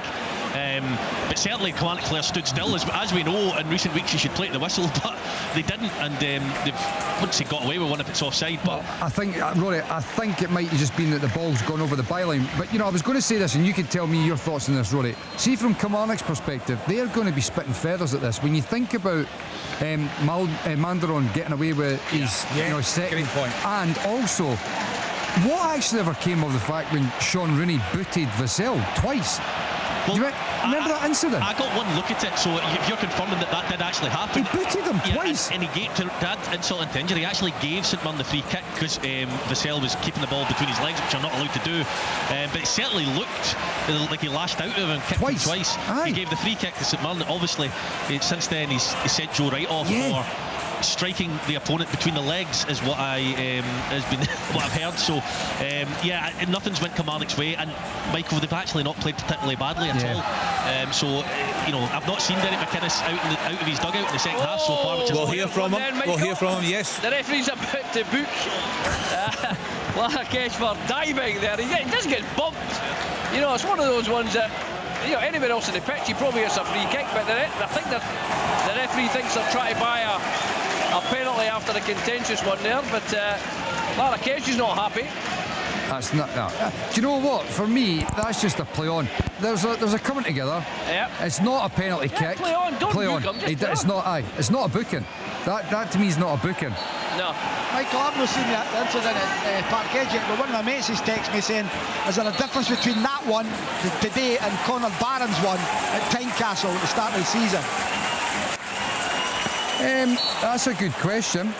That is a good question. I'd need to go back and actually look at it, but those two incidents do seem similar because obviously Conor Barron was running back in and it struck his arm. I'd need to see Conor Barron's one again. Yeah. I remember at the time thinking Conor Barron's one was probably the right decision. It wasn't given. I think today is probably the right call, but it's a borderline one. Well, Stephen Naismith is going to be interesting in this game with the two penalty decisions that were made. He came out in that game with Conor Barron and said that's not a penalty. I agree with the referee's decision there. He came out and said that. But this is a very different. This might be different. This is a Stephen Naismith that's under a lot of pressure now, Alan. When we hear from him post-match, it might be very different today. No, I get that, Kenny, but what I'm saying is, as I said to you, I'm still to see the incident, but one of my mates is saying it. He said, listen, very similar to Conor Barron. I'd like to know what the difference is between the one and the other. Right, I just want to go through some goals. So Stirling Albion have equalised away at Peterhead. Adam Brown in 50 minutes, that is one apiece. Crystal Palace have pulled one back against Leicester City. It's Palace 1, Leicester City 2. Mateta with a goal on 47 minutes. Livingston going very well this season under Davy Martindale. They're 1-0 up at home to Hamilton Accy. Scott Pittman on 56 minutes. We'll go around the grounds, Michael, but if you're Stephen Naismith right now, what do you do? How are you playing? Are you just sitting tight, 15-20 minutes of a goal at the end? What tactics are you employing? What changes are you looking at making? I mean, the difficulty for Hearts at Celtic Park is that you're just trying to make sure that you're staying in the game. It's not as if there's. I'm just trying to look at the bench to see if there's anything that would be obvious. The difficulty is no. And I've said this on a number of occasions, you want to try to have a bit of speed and pace to try and hit on the counter-attack. Vargas is the only one that they've really got, and they've already set up like that. You want to make sure that you don't give any more opportunities away, and to a great extent Hearts have done that. So I don't think he'll be looking to change too much. He's going to just hope that something falls the way of Lawrence Shankland, or a moment or a mistake happens that allows them back into the game. But fundamentally he's not going to look to do too much more, because his team and his squad don't really allow him to do too much more. No. Let's get then to Pittodrie. What's happening in the early stages of the second half, Willie? Yeah, it's still a high-tempo game here, Kenny. I think from a Motherwell point of view, they just have to watch that they don't commit too many players forward. Stuart Ketwell's certainly intent on doing that, but when they do it, then Aberdeen and under Jimmy Teelan, he likes to hit the counter very, very quickly, and they've been exposed on a couple of occasions. Keskinen had one very good chance. It was well blocked in the end by Ewan Wilson, and Rubizic had a header put over the bar. So Stuart is definitely having a go, trying to get himself back into the game, but leaving himself open. Aberdeen, on the other hand, defending extremely well, as they have done for most of the season, and still looking very confident going forward. Well, they talked to us a bit about Malloy. You said you've been very impressed with him. Yeah, very good. Left-sided player, tall, quick, reads the game well, thinks about the game, Kenny. Another shout for a penalty here, Michael. Simon Murray going down this time. The referee said no. They certainly seem to be coming together. But you know what, just to go back to what Alan was saying about the Conor Barron incident at Tynecastle, I've gone back to have a look at it. It's different. Conor Barron's arm is genuinely tucked right in against his body when it hits his arm. Penrice's is not. Right. Okay, cleared that one up. Right, okay. We'll hear from Stephen Naismith. A manager I'm looking forward to hearing from, given what Rory's been saying, is Derek McInnes. Yes, Willie? Tony Watt. I mean, it's a little clip cross into the box where he's maybe 8 yards out. See if he puts it either side of Mitov. It's the equaliser. He strikes it, a really powerful header. And it just goes straight at Mitov. I think it comes off his chest and then he grasps it. But a real big opportunity for Motherwell. I did say they're not out of it. Yeah. They are committing players forward, and that was their best chance of the game by far. Yeah, as you say, well, it was a really powerful header straight at Mitov. Quite brave actually from Tony Watt putting his head in there. Unlucky, but as you say, they're still very much in this game. We're still just let's go to Easter Road. Is that? In fact, it's actually, I've seen all the pictures going. Is it a player down there in Paisley Road? Is that what I'm seeing? I'm seeing somebody. All these screens are coming in here. Rory's not there at the moment, so we'll pick that line up in a minute. Let's get into Alan Easter Road. What's happening, Al? Hibs are on top at the start of the second half. Junior Hoylett's come on early. Youhan's gone off at half time. So Hoylett from Aberdeen last year, this is his first appearance. He picked up an injury playing for Canada pre-season there in the tournament. But Hibs have certainly stepped up in the second half. St Johnstone, just as I said, chance for Hibs again. Here it comes out. Oh, he's missed it. Real effort. Kwon, what an opportunity. Blasts it over the top of the bar from about 12 yards. Got to do better. Hibs on top, 1-0 up. Alan, thoughts on the signing of Dwight Gale? Well, when there's a report coming out about us not giving youngsters a chance, and this is not a slight go at Hibs, I just think that it's not a great look.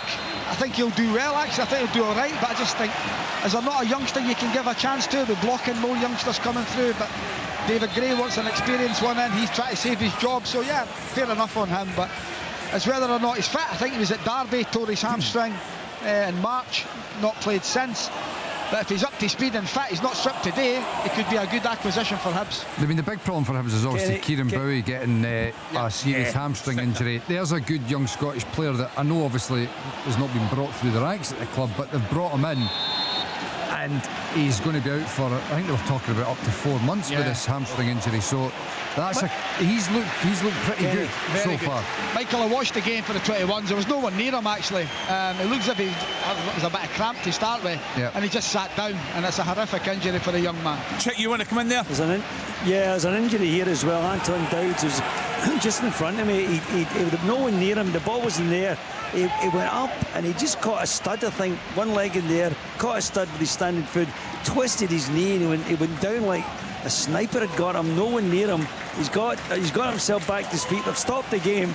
He's up. I cannot believe he'll be able to continue this. He's getting helped off the park now. Goal scorer, remember, you hear the applause round the stadium for Dowds. He's the man who scored the penalty kick, and I'm pretty convinced his game is over. At the moment, it remains as Ayr United leading Thistle by a goal to 0. There's going to be a change just quickly, Kenny, to come. The change will be made. It's going to be Jamie Murphy coming on to replace him. Good stuff, thanks to Chick Young. Let's get back to Paisley. A really eventful game there. What's happening in the second half, Rudy Loy? Yeah, it's calmed down a little bit after a hectic start to the second half. It's still 2-1 to St Mirren, and the last 10 minutes is the quietest the game's been, I would say, which will probably suit St Mirren more than Kilmarnock, because they'll be desperate to get back in it. They've got half an hour to do so, and I'd imagine they'll be biding their time. St Mirren will be looking to get a third goal and try and put it out of sight against the 10 men, but 2-1 it stays at St Mirren. Are you expecting to hear an angry, a frustrated Derek McInnes post-match with what you've seen play out today, Rory? Well, it depends how the last half an hour plays out, is what I would suggest, because if his team was to go on and lose it, I think there's enough in the game for him to have a gripe. I certainly in first viewing thought the Mandarin one was a second yellow. Michael seemed to think the same, so that could change the course of the game completely. Oh, what a save that is! Yes, Al. That's a brilliant save by Ross Sinclair in the goals. It's a chance for Hibs. It's played through. Just try to see who it is. I think it's Cadden. It's a wonderful save, it really is. Good save by Sinclair. Hits it right. The keeper makes a big save, away for a corner to Hibs. Which Cadden? Nicky Cadden. Right, Clyde 0, Edinburgh City 1. Connor Young with that goal in 64 minutes. I know Clyde were fancied to win the league this season. It's not been a great start for them. Alloa Athletic 0, Inverness Calgary Thistle 2. Callum McLeod with the second goal of the game on 67 minutes. Billy Mackay, who else opened the scoring for Duncan Ferguson's team. So let's continue around the grounds. We heard from Chick Young at Somerset Park. Let's get to Airdrie against Falkirk and hear from Gully Singh. Yes, Kenny, I can't quite believe Falkirk aren't in the lead. Just after the half-time mark, Calvin Miller again broke free on the left-hand side, held back the defender's challenge. He got a shot away. The keeper got something to it. It clipped at the outside of the post. A few minutes later, Murray Johnson in the Airdrie goal, riding his luck. A clearance was charged down by Ross McKeever. It hit the post, and then on the 60-minute mark, Falkirk's Brad Spencer, his corner, hit the bar. It's been all Falkirk. Airdrie can't get out their own half. It's only a matter of time, I would suspect, before Falkirk take the lead.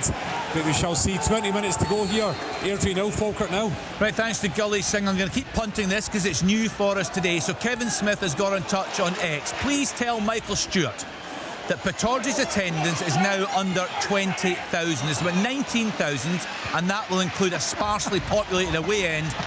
Here's a good bit. The over 3,000 spare seats snidey dig is nonsense and factually incorrect. Kevin, what I'd like you to do, a voice note on WhatsApp, send us one, we'll play it out later. Yeah, we might have to edit it, but send it anyway, Kevin. 08085 92 95 00. Well, you can go further. I think he's been a bit lenient there, to be honest. 08085 92 95 00, and we'll get these out later in the programme. Kevin? Yeah, first up. That was Kevin. a joke, Kevin. First up in the lines today, actually going to be a Hearts fan. Leanne, for long spells you'd think they'd be fairly happy with what they've seen, but is it all Celtic now? No, it's not actually. Hearts are in the attack here. Actually, Gerard Taylor, he's had a really good afternoon up against Dyson Maida for the most part. Really good energy, good recovery runs. He's a good ball carrier as well. Looks absolutely out on his feet actually. But Hearts have still got Celtic hemmed in here. Ball into the box. Defended really well by Liam Scales. I think it was a high boot actually from Kenneth Vargas. Both sides are going to look to ring a few changes now, bring a bit of freshness to the game, no surprise, but Hearts still very much in it. I think this tactical change that will come from Celtic, Forrest is in the touchline, Bernardo's in the touchline. Michael, you mentioned it earlier on, Celtic super wasteful in the wide areas, not enough quality coming off the sides. They've been super frustrating, I think, to watch from a Celtic perspective this afternoon. Well, it's the one area of the park that, for me, when you talk about, obviously Tom was touching on this here, Celtic being challenged in Europe, I just think that they're lacking in the wide areas. That's the one area that to really go and make a big impact in Europe, they don't have a Jota. And I think that could prove costly. Kuhn, yes, has started the season better, but I still don't think he's at the level that you look at the rest of the team, for example, the strength that they've got in certain areas. Now, they don't have that in the wide areas. I still think that James Forrest is the best wide player they've got. Roger said that last season, didn't he? Well, peak Jota and peak Abada, when those two guys were flying, they were devastating. Yep. And I think, I agree with Michael. They haven't quite got players of that quality. Good player. I think Kuhn is, as you say, started the season really, really well. Seeing a big improvement in him. That's why I keep going back that the ultimate testing ground of Celtic is Europe, and we're going to find out Wednesday a lot night. about them. First, we're in here, Tom. On Wednesday night, we're in here. On air at 6 o'clock. All the build-up, 8 o'clock kick-off. It's going to be good. 2-hour build-up. 2-hour build-up. Plenty to talk about. Oh, Nisbet, Kevin. The flag goes up. Flag is up, big chance, Kevin Nisbet on the left foot, but he's hooked it past the far post. But the flag was up, Kenny. Sorry for the interruption. No bother with it. A few goals going in elsewhere. Saw one going in. Kelty Hearts have equalised at home to Cove Rangers. Ross Cunningham in 64 minutes. Alloa have pulled a goal back at home to Inverness Cali Thistle. They trail by 2-1. Connor Salmon with that goal on 70 minutes. Bonnyrigg Rose 1-0 up away to Elgin City. Callum Higginbottom on 70, and it's Stranraer 1, East Fife 1. Alan Troughton with equaliser for East Fife on 71 minutes. Let's go round actually all the scores for you, bringing you right up to date before we get some more details from our reporters at the ground. So in the Premiership today, Aberdeen 1, Motherwell 0, Celtic 1, Hearts 0, Hibs 1, St Johnstone 0, Ross County 2, Dundee 0, St Mirren 2, Kilmarnock 1. In the Championship this afternoon, it is Airdrie 0, Falkirk 0, Ayr United 1, Partick Thistle 0, Livingston 1, Hamilton Accies 0, Queen's Park 1, Morton 0. In League One, Alloa have just equalised at home to Inverness Cali Thistle. That's 2 apiece have come from 2 down. Yeah, Willie? What a block Tavares there, just round about the penalty spot. Nicky Devlin, he just opens up his body, throws his leg out. That's heading for goal. That's a definite goal if Devlin doesn't get something on it. So again, as I said, Motherwell throwing everything at Aberdeen having to show the defensive capabilities that they have been able to show this season, but they're under pressure. A lot of changes from Stewart, Kettlewell, Coletta, Watt, Vale and Tavares on. So Aberdeen struggling a little bit, and Motherwell on the ascendancy, but still 1-0 here to the Dons. Luke Donnelly with that equaliser for Alloa in 73 minutes. As I say, 2 apiece now at home to Inverness, Cali Thistle, Annan Athletic 0, 10 Mandon Barton 1, Kelty Hearts 1, Cove Rangers 1, Montrose 2, Stennismuir 0, Queen of the South 2, Arbroath 1, and in League 2, Clyde 0, Edinburgh City 1, Elgin City 0, Bonnyrigg Rose 1, Peterhead 1, Stirling Albion 1, Stirling Albion down to 10 men, Spartans 0, Forfar 0, Stranraer 1, East Fife 1, and in England, the lunchtime kick-off finish, Southampton 0, Manchester United 3, as Brighton 0, Ipswich Town 0, Crystal Palace 1, Leicester City 2, Fulham 1, West Ham United 0, Liverpool 0, Nottingham Forest 0, Man City 2, Brentford 1. Goal somewhere? Yep. It's a goal here at the Excelsior. Falkirk have opened the scoring. It was coming. And an absolute sublime effort there. Who is it? It's Dylan Tate. It would have to take something special to beat this Airdrie defence. They've held the lines for at least 73 minutes, but that is something special right out the top drawer. Falkirk 1, Airdrie 0. Yeah, a great start to the campaign for Falkirk, going very well in the league. Of course, they had that League Cup success at home to Hearts. So Dylan Tate has them 1-0 up with Airdrie. Yes, Alan? What a chance. Jarevich again. It's really good play down the left-hand side. It's Josh Campbell, plays it into the big striker. Lovely feet, hits his shot over the top of the crossbar. I don't know what Nielsen's doing. It's totally the wrong side of Campbell in the first place. But that's a goal. Yeah, Chick. Partick Thistle have equalised. It's a ball into the left-hand side. I think it's Harry Milne. Yeah, there's now your post, gets a header on it, gets it beyond the goalkeeper. He was transfixed, was Jack McIntyre. And the ball is headed into the net by Harry Milne. Partick Thistle are level, and the fans behind the faraway goal go absolutely crazy. It is United 1, Partick Thistle 1. Yeah, they were raging last week, no doubt at all about that, losing out in the Challenge Cup to Alloa after going a goal up. We heard the fury on Sports, and that was our commentary match last weekend. Airdrie 0, Falkirk 1, just confirmation that Dylan Tate goal in 72 minutes. Stranraer are 2-1 up at home to East Fife. Mark Russell on 75 minutes. Leanne, just in terms of this Celtic performance, Tom talking there about a huge night for them on Wednesday, full coverage on Sports, and a slight concern for Brendan Rodgers given the, I don't know, not a great performance today, perhaps not the tempo they have been playing at? No, certainly not the quality in the final third, that's for sure. I would need to say, I mentioned Taylor a minute ago, right wing back for Hearts. He's been outstanding this afternoon, and he's kept Daizan Maeda as quiet as I've seen him in a long time. He's really hit his number. It's a goal! Kilmarnock have equalised! Marley Watkins is taking the credit. Not quite sure who it comes off. I think it might be an own goal. Wicked corner in by Matty Kennedy. The corner came from a really good Ndava strike, which Balkan tipped round the post. And from the corner again, Kilmarnock equalise. Simone 2, Kilmarnock 2. Have a look at that, Michael. Just exactly like Rory was describing. Good ball in from Kennedy, and I can't see whether it just goes straight in from Marley Watkins or whether he's. Who else is it? He ran away celebrating, but he's a striker, so I wouldn't trust it. Yeah. But look, you're down to 10 men away from home against tough opposition. It's no surprise that set pieces are going to be a key part of the game for Kilmarnock, and it's a massive goal, because very much in the same vein as when they managed to get to a level earlier in the game, there's been a lot thrown at them, a lot of questions being posed, and not a great start to the campaign. They're showing a good bit of grit and determination here to get something. Here's a real shock. Liverpool 0, Nottingham Forest 1. Callum Hudson-Odoi on 72 minutes. The producers give me a great start. The last time Forest won at Liverpool in the league, August 1963. They've got a long way to go. They've got about 20 odd minutes to go plus stoppage time, but that could be an amazing result for Nottingham Forest, because Liverpool have been going well under their new manager. Let's get to Dingwall, Ross County. Kenny, just quickly for a couple of curiosities here as well at Somerset Park. First of all, I've just seen a foul throw awarded. I don't know the last time I saw that happen. Ball was not behind the head. And secondly, Jamie Murphy came on as a substitute. He was on the park, I think, for 4 minutes before he had to limp off again. Chick, I have to tell you, the producers just shouted at me, is that Chick coming on to tell us about that game, that victory for Nottingham Forest back in 1963? Come on, Chick.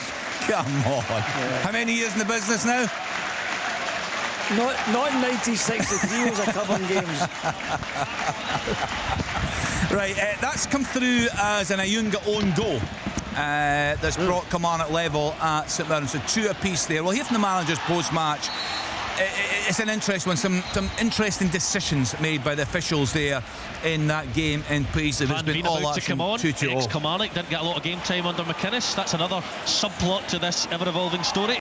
Yeah, that's going to be fascinating to see how he does. As you say, didn't really get a sniff at Kilmarnock, but we know the potential that he has got. Let's get to Dingwall and hear from John Robertson. Ross County at home to Dundee, John. Yeah, it's still 2-0 here. Dundee have had lots and lots of the ball. They made a double substitution at half-time with Jordan McGee and Adewumi coming on. They've made a huge difference, but they've not really created anything other than a Larkesh free kick that was an easy save for Laidlaw. A couple of balls across the face of the goals.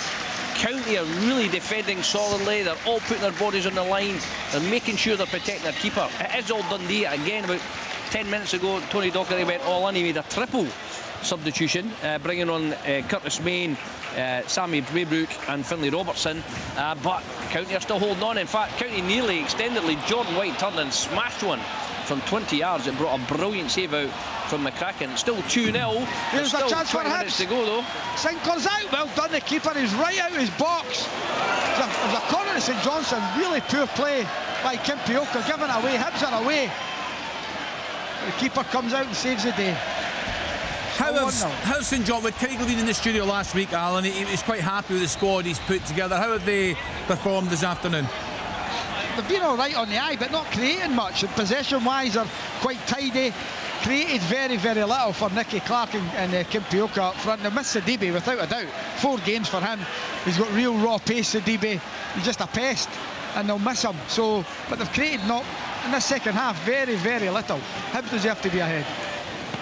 Right, let's get back to our commentary match this afternoon. Celtic with that narrow advantage over Hearts. What have we seen from Stephen Naismith's side in response, Leanne?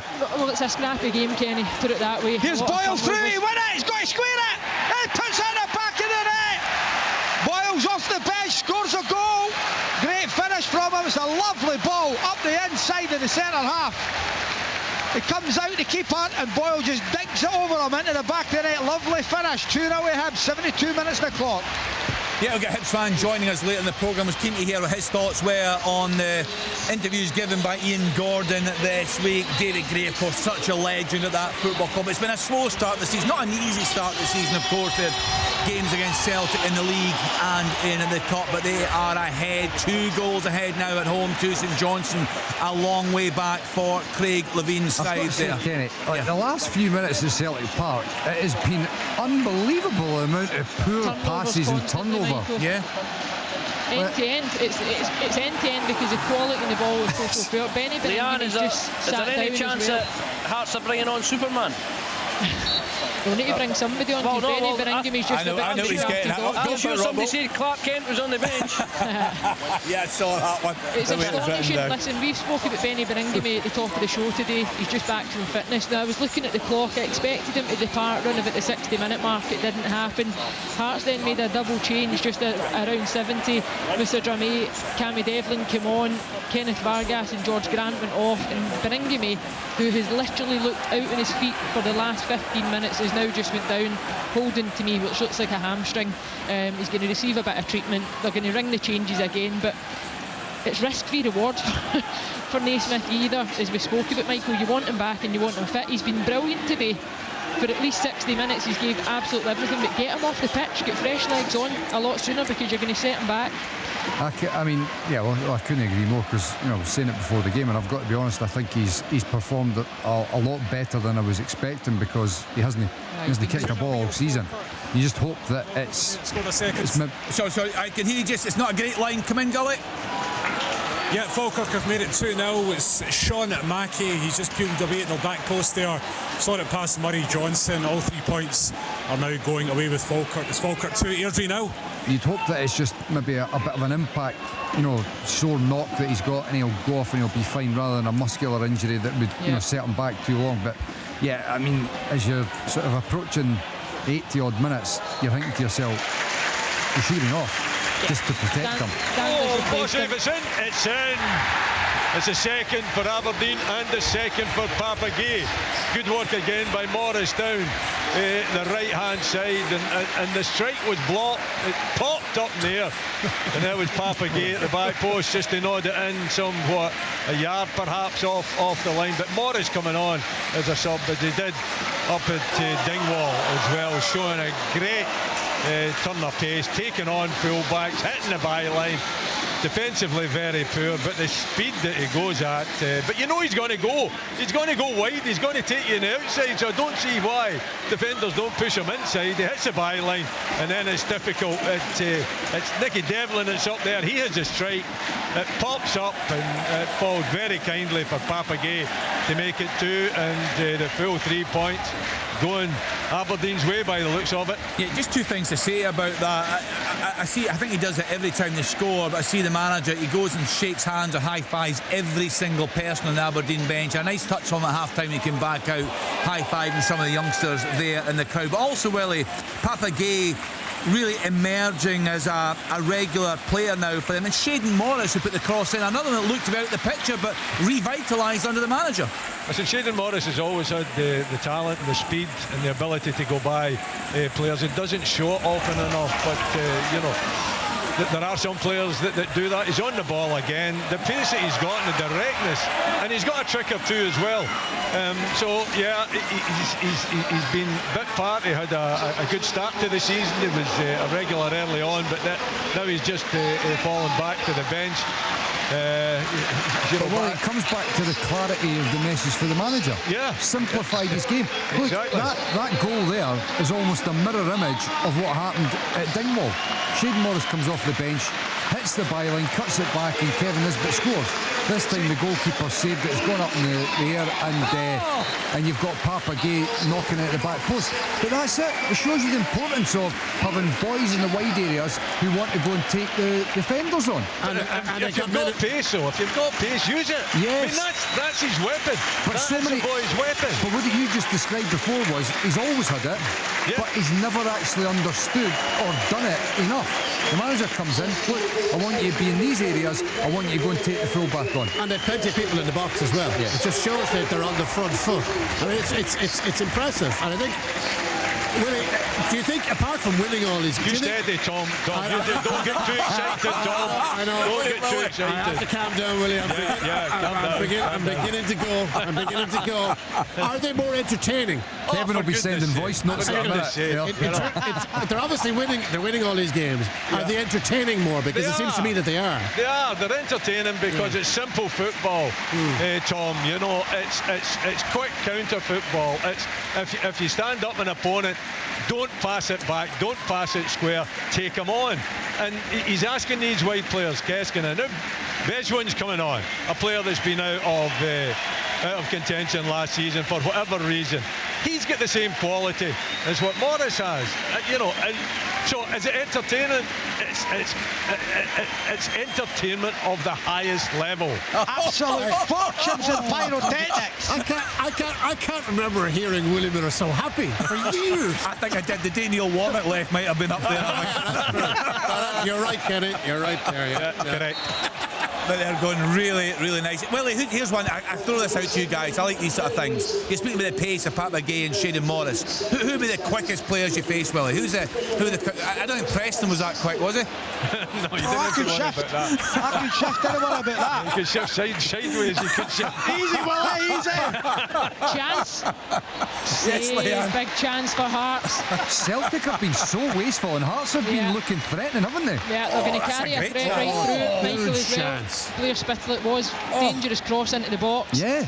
They've looked really dangerous in the last 10 minutes or so. Yeah, Celtic have given the ball away so many times, and Hearts have countered and looked pretty good. Yeah, the system's played into the hands of Hearts in the sense that they've managed to keep it at 1-0 for this length of time, and you can then ring the changes, positive changes, middle to front. You can get fresh legs on.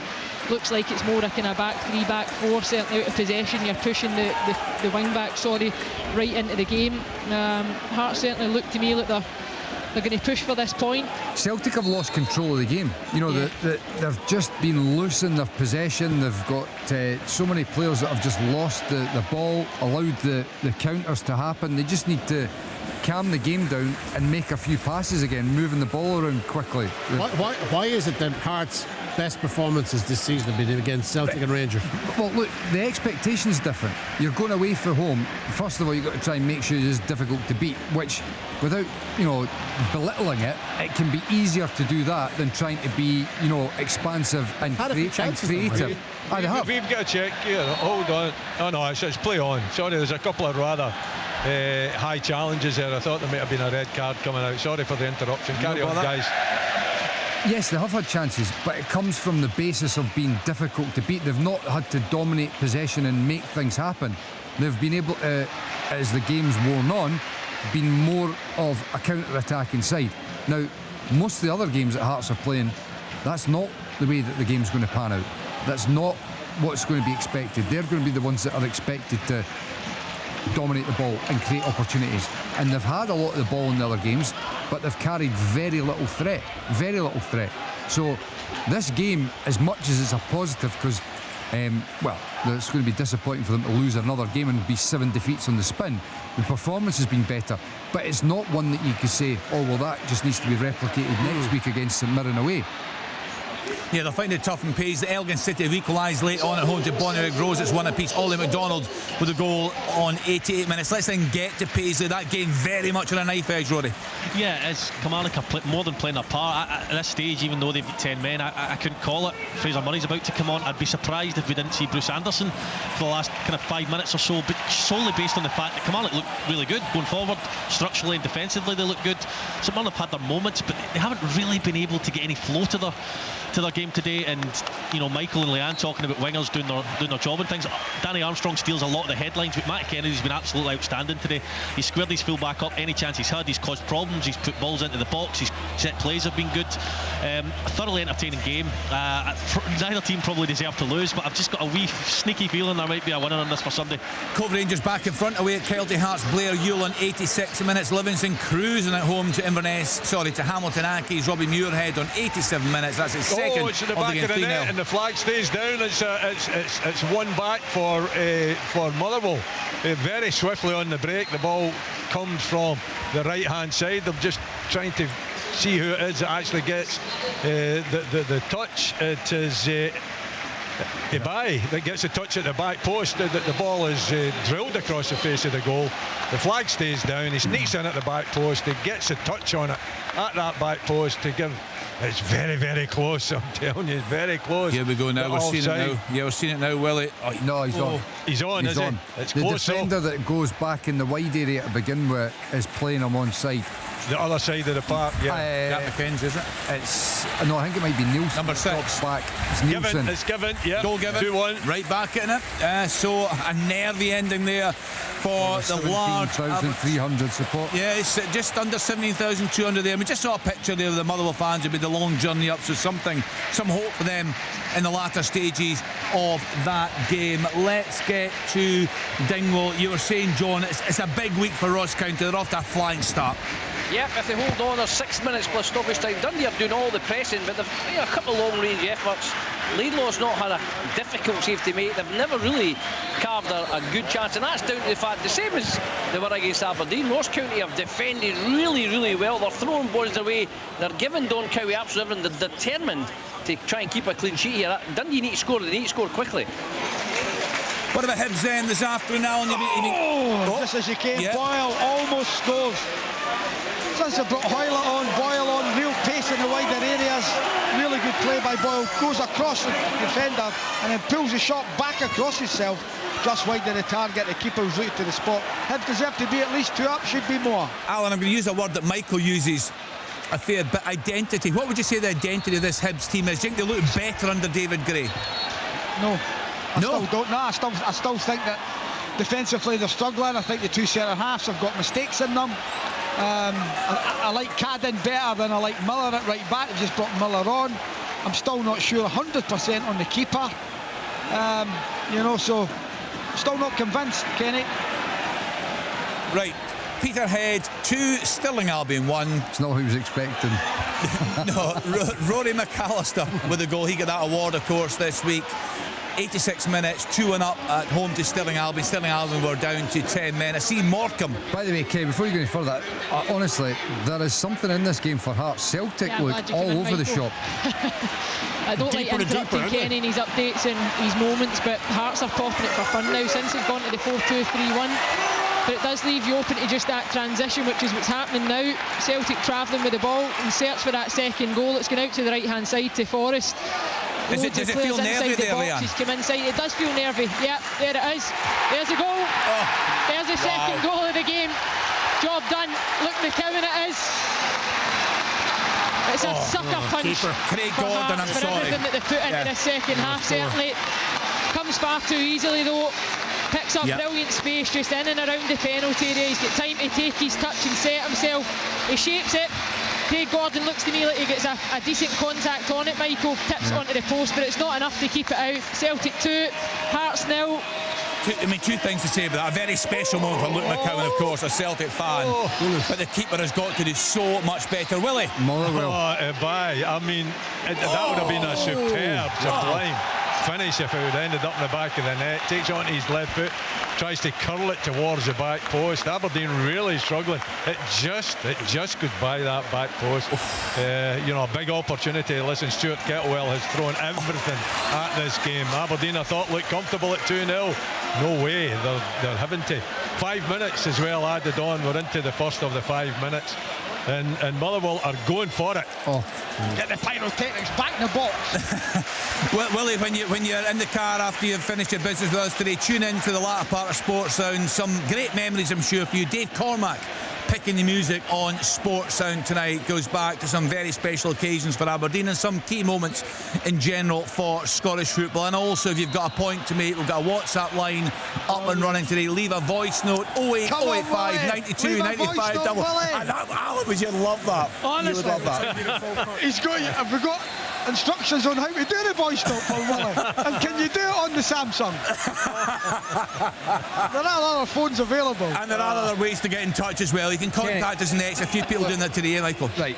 You were talking before about Craig Gordon being put back in as a Scotland goalkeeper. Yes. And you know my thoughts on Craig Gordon. And I said it earlier on. A generational talent, top class.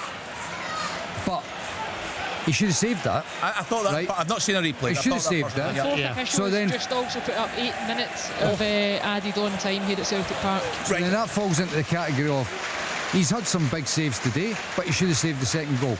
Angus Gunn is being castigated at the moment. Good point. Yep.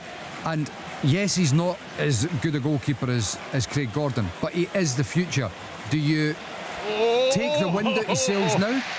Right, it's a big save. It's a big save here at Pittodrie. Big save at Pittodrie. Kenny Liam Gordon gets his head onto it, and Mitov is at full stretch there to put that one by the post. So it's nervy. We can sense that, Willie. Wow. Gully, everything at it. Gully, have you got some action? Yeah, it's full time here. Airdrie 0, Falkirk 2. It's all ended here. Good stuff. Thanks to Gully Singh. So a double there. 2-0. Dylan Tate 72 minutes. Sean Mackey on 79 minutes. And something happening. Yeah, Rory, are you with us? I know there's some problems. Chance. Right, 3-0. Adam Ida. Wow. Brilliant play from Celtic down the left-hand side. Taylor combines with Louis Palmer. The ball squared inside the 6. Ida's never going to miss from there. Celtic 3, Hearts 0, game over. Right, Rory, we lost you, but there's been a late goal. There has, it's for St Mirren. It comes. Right, hold on, Alan. Late goal at St Mirren. It's come from a corner. Sorry, I dropped off completely there. I've managed to get back on, and it's James Scott who's bundled the ball in the net. But Matthew McDermott has made the VAR sign. He's going across. High boots. Is it high foot? Yeah. I think this could be chopped off. Watson goes to try and head it, and he gets he'll get chopped off. Nah, it's pretty high, isn't it? Full time at Somerset Park, Kenny. Yeah, I couldn't see. I was trying to reconnect. I just looked up and saw James Scott bundling it into the net. Right, let me give you some more late goals. So with confirmation, Luke McCowan 89 minutes, of course a third goal for Celtic. Spartans 1-4 Kieran Watson 92 minutes. Goal ruled out. Yeah. Wow, yeah, the guys thought that. Cove Rangers 3-1 up now with Kelty, Finlay Marshall in 92 minutes. Elgin City looked to have won it late on at home to Bonnyrigg. That goal coming from Russell Dingwall in 95 minutes. That's 2-1. Annan have equalised in the 92nd minute at home to Dumbarton. Paul McGowan with that goal in 92 minutes. As I say, West Ham United 95th minute equaliser away at Fulham 1 apiece. That goal chopped off for James Scott. Yeah, sorry, Kenny, just to came in. Adam Ida's goal disallowed, offside. Right, so still 2-0 to Celtic there. And Montrose. Somerset, have you got me? Yeah, on you go, check full time score. Full time at Somerset, Dale United 1, Partick Thistle 1. Thanks you, Chick Young there. Montrose 3, Stennismuir 0. Aidan Quinn with that goal on 92 minutes. I think we should go back to Willie. You should come back to me for a red card, Kenny. Oh, sorry, I forgot about that, Alan. On you go. Good point. It's not like you. Go. Honestly, Kim Pioch has been sent off for St Johnstone. He goes down the line, the ball's taken off him, and he chases a beater into the corner. And a beater plays it up the line, and Kim Pioch catches him. Looks like on the ankle. Referee straight red and card. Kim Pioch both out now. Alan, I'll voice note my apology to you later. Sorry, but it was quite frantic with the goals. A lot of late goals actually flying in there across the country. Full time at Pittodrie, 2-1 Aberdeen. Perfect 10 for Aberdeen under Jimmy Tilleen. What a start they are off to. Stay tuned, Aberdeen fans. We've got an Aberdeen fan that'll come on a little later, and also the music chosen this evening by the chairman, Dave Cormack. Some great choices and great stories to go along with that. So Aberdeen beating Motherwell by 2 goals to 1 there. Papagay with a double, 27 and 80 minutes. A B on 88 minutes, and my goodness, he came close to an equaliser late on, but Aberdeen get the job done. Still playing at Celtic Park. Celtic in control there after a very nervy first half. Hibs, Alan, saying fully worthy of their victories it's going to be at Easter Road this afternoon. And also John up in Dingwall, Ross County, cruising to the points there. Yeah, we're into the second minute of 3 added on, and I wouldn't say it's been a cruise because Dundee have had a lot of the ball, but I tell you what, this team have given Don Cowie everything. They've thrown bodies in the way, they've protected their goalkeeper very well, and limited Dundee to any clear-cut chances whatsoever, and thoroughly, they'll hold on now, thoroughly deserve the 3 points. Right, let's get to Paisley. Real drama late on. There's still a bit of time to go, Rory. Yeah, well, not too long, minute or two, but it's been drama from minute one, really. A little bit of a dip in the second half in terms of the drama, but Matthew McDermott will be looking forward to his bed tonight. He's had so much to deal with, so many contentious decisions, people scrapping and pulling, and we've had a bit of quality as well. I have to say that most of the qualities came from 10-man Kilmarnock. Someone have scored a couple of goals, but haven't really looked themselves. So yeah, I think a draw would be fair, but I wouldn't rule out still somebody nicking a goal just on the basis of how the games went. But as it stands, it's 2-2. Stuart Kettlewell's not happy about something. He was having words with the officials at the end of the game at Pittodrie there. And then you're saying 10 out of 10 for obviously for Jimmy Tilleen. Full time at St Mirren, 2-2. Is back late, and Clarkson's back from injury as well. Yeah, great player. So you know it's all coming together nicely for Aberdeen now that they've got tests coming up. Yes, well, they passed the test today, I have to say, because obviously Motherwell put it up to them. They put it up to them. I don't see what's so controversial about this. I really don't. You know? We'll do our best to make it controversial. You do. You always do. Yes. Okay. Right. So who's still playing at Celtic Park, Leanne? Easter Road. Yeah, Easter still Road as well. playing. Hearts have just won a corner. To their credit, they've kind of get a lift from the fact that third goal was chopped off, and as I mentioned, there was 8 minutes of injury time added on, but we've probably played about 6 minutes of that now. You can only see a consolation goal being the best that Hearts could get from this game, but certainly they've given a good account of themselves. As we mentioned, the back five, did its job for the most part of the game. They changed to the 4-2-3-1 when it was still 1-0, but that Luke McCowan goal, second goal, was certainly the difference between the sides. Celtic by far not convincing this afternoon. Too many wasteful balls in the final third, too many players just going through the motions, too many giveaway balls. If it wasn't for Cameron Carter-Vickers at points, who has literally played with slippers on this afternoon, he's so good. So good, but Hearts still on the attack just now.